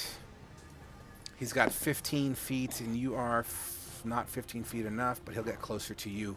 Asher, as you can see this claw kind of just elongate like Lady Deathstrike, and it's just lurching towards you. That takes care of Homie G money. The volleys... Fuck it, let's just say 6 dwarves die. Okay, and there's 10 of those guys more, so there's only 20 left. 20d20. Once again, guys, Asher 1, Kane 2. Oh, Kane, not you. Asher 1. Yeah. And fucking Dillinger 2.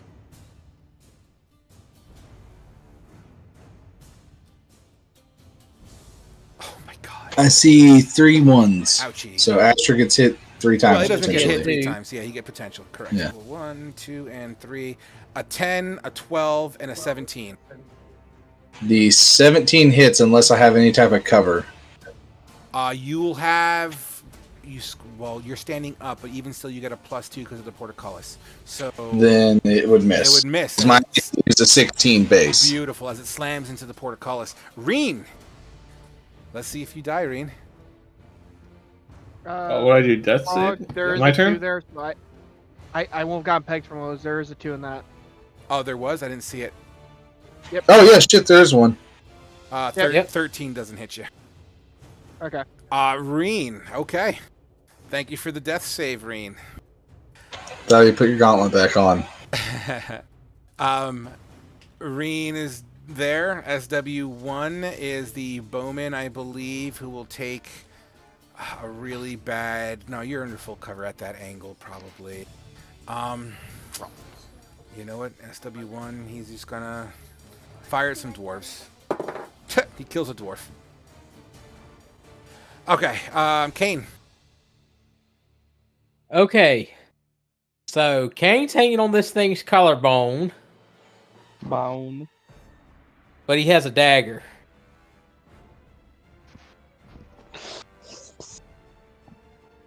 So Kane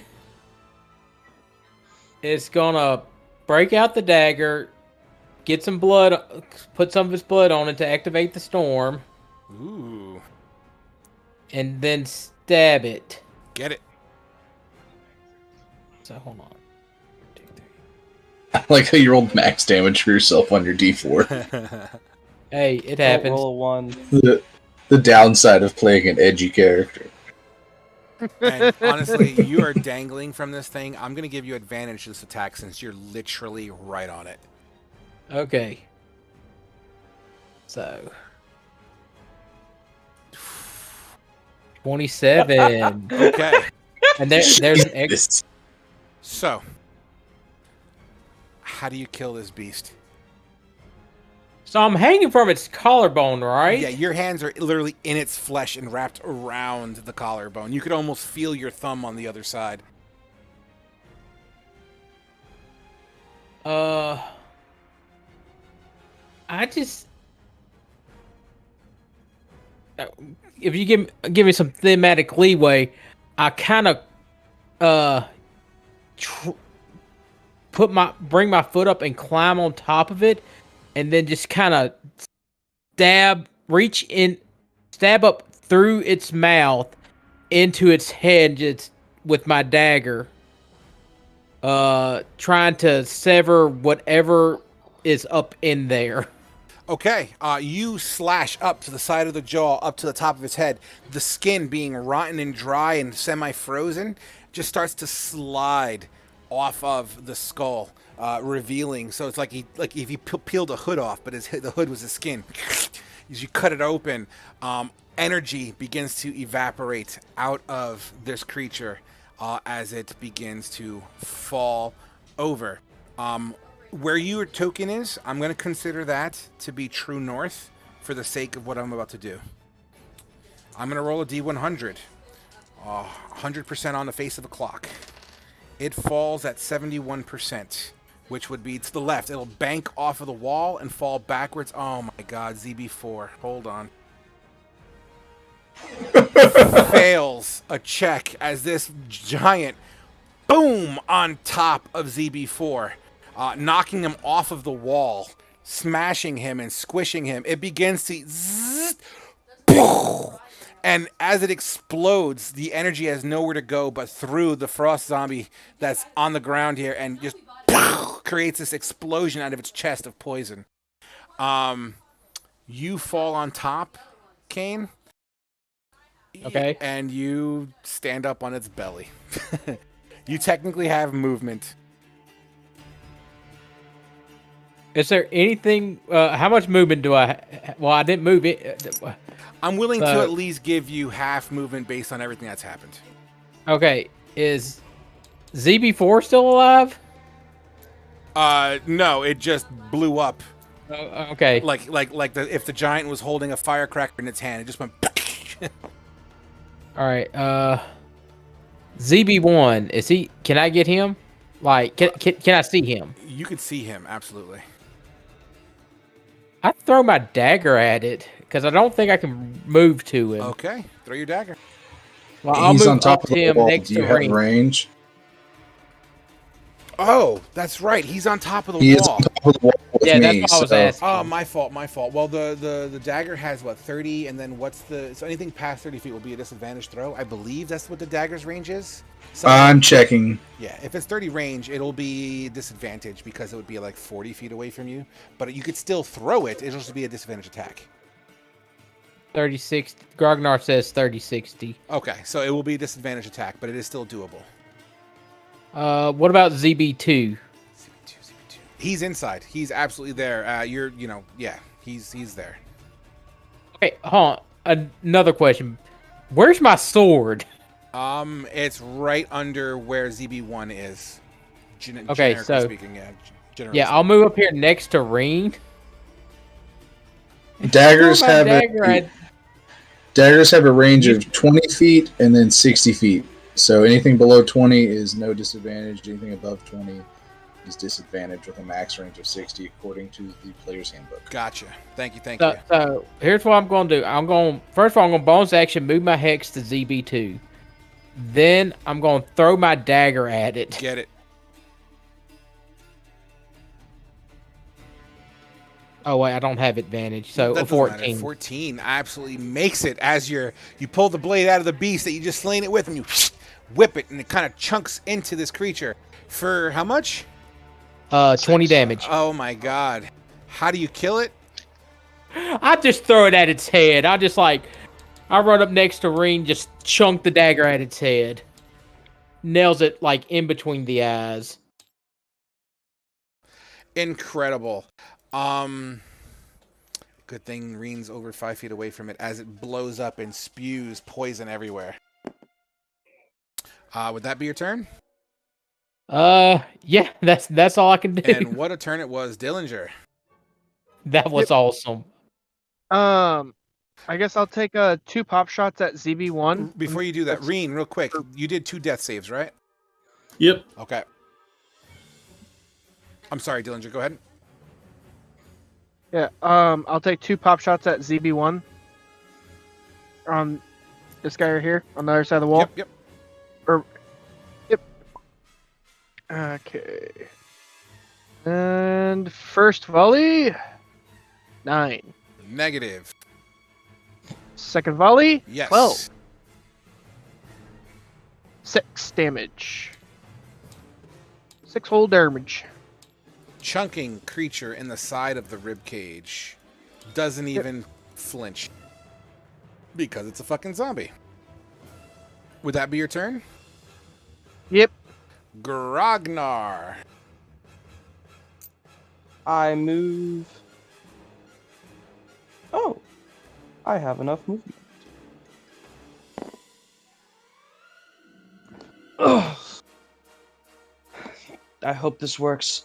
Lord Karim, I pray this works. My dear friend, Reen, I heal you for 14, using the power invested by me from Lord Karim. As you put your hand on his chest, what happens? A surge of what looks like blue and like purple energy comes from me, and a symbol of a book appears on my chest as I have no shirt or coat anymore. And it just flows right into Reen. Reen, you feel an energy loom into you. Your eyes open up as snowflakes fall on your face. Would that be your turn, Grognar? I'm gonna like use the rest of my turn to like pull Reen up to his feet, basically. Sure. He's a willing participant. I'll let you pull him to his feet. Sure. That's if you allow him, Reen, of course. Yeah. Do I stand up with 14 health then? Yes. Well, you don't stand up on your turn. He's pulling you up right now. Asher, you are up. Since the big guy died, I'm going to use my bonus action to move my Hunter's Mark to ZB1. Okay. And then I'm going to shoot that fucker in the face. Absolutely. First, does a 27 hit? Nope. Yes, it does. All right, I'm going to re-roll my piercing damage with my piercer. Okay. So 7 points of piercing plus a d6 for 9 total damage into this thing's face. Is he still alive? Barely holding on as its body's just starting to kind of like spew out green spittle everywhere. Asher's going, will you just fucking die? And shoot it again with extra attack. Get it. Rolled a 1. A 12. Does a 12 It hit? does hit. All right, cool. Yeah, you don't even need to roll damage. It's that low. So yeah, how do you kill it? He's just gonna, out of frustration and how close he is, he just puts an arrow through its head.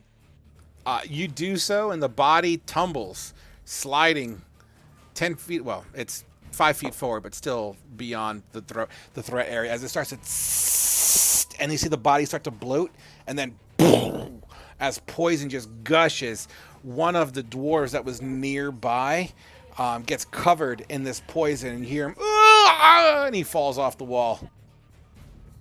Shit. I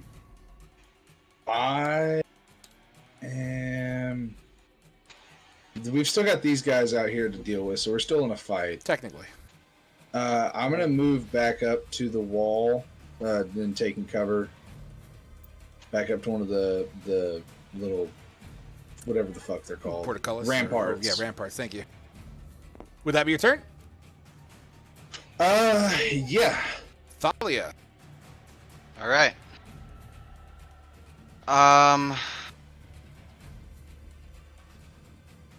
What is the range for a short bow?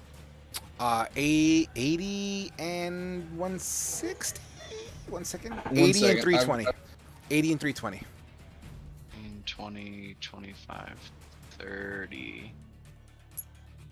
Sorry, say that one more time. 80 feet, and then up to 320. 320 max, 80 feet disadvantage. 40, 45, 50.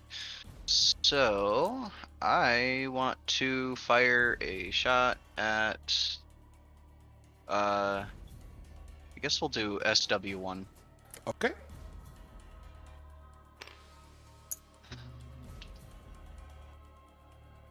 With a 12, it actually makes purchase into the skeleton. Wait, what was 12? Oh, my bad. No, I that was was looking at the longbows. Yeah, I actually You rolled a nat a 1 for that. Holy fuck, guys. Roll that 3d6. It is the Tuesday table. In your defense, you guys rolled a hell of a lot of nat 20s in the beginning. I didn't. And Party as a 11. whole did. A clumsy miss. You go to notch an arrow, and it just falls to your side. The arrow's at your feet. Can I pick it up? Sure. You used all your movement, didn't you? You could pick it up on your Yes, next I turn. did. But it is an arrow. It is an arrow. You still take half. No. Okay. All right. All right. Okay. That takes care of that. And as soon as your arrow drops, you're in the process of picking it up. You feel a sense, Thalia. Sense. A sense. A presence. Which sense? A presence. Give me a religion check. You feel a sense, but can't. In the heat of the moment, and with everything going on, Reen really hurts, and your attention to your party, it just... I don't give a shit about Rain. As Damn. Reen bleeds, Kane, who's also injured, is on your mind. No, Reen's an asshole. I don't like that guy. Your mind. You feel this presence, although unfortunately you can't identify what it is right now, but it feels familiar. It feels right. It feels as if it was just correct. There's no other word to say it. And you look up as you're squatted down next to your arrow, as Grognar's picking up Reen and Asher's ducking and everyone's doing whatever they're doing. You feel this vibration in the ground. And you see the valley here start to not crumble, but you start to see boulders and rocks start to kind of roll in. And then this massive wind, kind of this radiant tornado tilted on its side, begins to blow out the portions of the firewall. Uh-oh. I'm getting there. Hold on. That's not good. Or is that good? I don't know if it's good or not.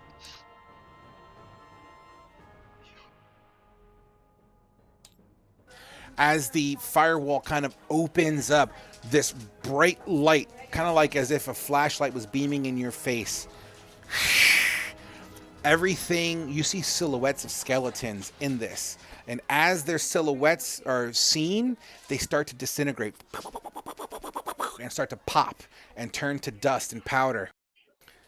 And then the flashlight goes away. You see this dwarf in like this mirrored armor. And let's just say, for shits and grins, and I'll even put a token on the board to kind of represent where he is. This is not exactly what he looks like, but let's just say this is where he is. You just see a whole slew of zombies zombies and skeletons begin to disintegrate and blow up. Then, in his hand, a massive hammer. Takes it up like Thor would, smacks the ground, and this holy lightning slams, taking out all these creatures. And as the dust settles and the blasts of light dissipate, your eyes and retina and pupils begin to refocus on everything. All of you have visual line of sight at this point, and you hear "Rah!" This charging army coming into the valley. Thalia, anyone associated with the Holy Empire, roll me a perception check. Let's keep it simple. It's better. Das ist gut. Okay, just Thalia, apparently. Define association. If you have any dealings with them, any kind of background with them, if your background reflects any kind of interactions, be it in passing or directly, Would Asher as a mercenary? I believe you would be able to identify them when you see them. Okay. I mean, roll I a know perception as well. Kane came from a village that was located in the Holy Empire. That's fine with me too. So Asher can roll one? All right, so yeah, you could run one to Asher. That's fine. Okay, that's what I was trying to see. Beautiful, 27. beautiful. Asher and Thalia immediately would recognize this individual as this army starts to flood around him. Obviously, members of the Holy Empire pushing in through this valley, smacking the last remnants of these skeletons down to the floor. As just before the ocean of soldiers start to creep around this dwarf that just did all this fucking damage, you two would recognize it's Sir Bari, practically third in command of the Holy Empire, is at the gates of Miladar. Almost just before he vanishes, Thalia, you in particular, you feel as if you see a set of angelic wings, mystical wings, kind of radiate behind him. And on that visual, we're going to end session tonight. Okay. Ooh. Sir Bari, All right, B-A-R-I. B-A-R-I. He is a dwarf. You would know him to be second in command. He bleeds Helm. He is the Helm motherfucker. Some people say he speaks to Helm directly. He is so in tune with his god. Yeah, you know what? I'm going to say it. Fuck it. So, a little crossplay. Who's on the Monday table? Me? Yo. Do you recognize the angelic wings? Yes. Yep. Okay, good. Just making sure. So, earlier, when you guys were in the caves, the Monday table, it was outside. And the enemy conjured up this giant mystical scorpion. And Bari took his angelic wings and grew them just as giant. And then kind of clapped with them.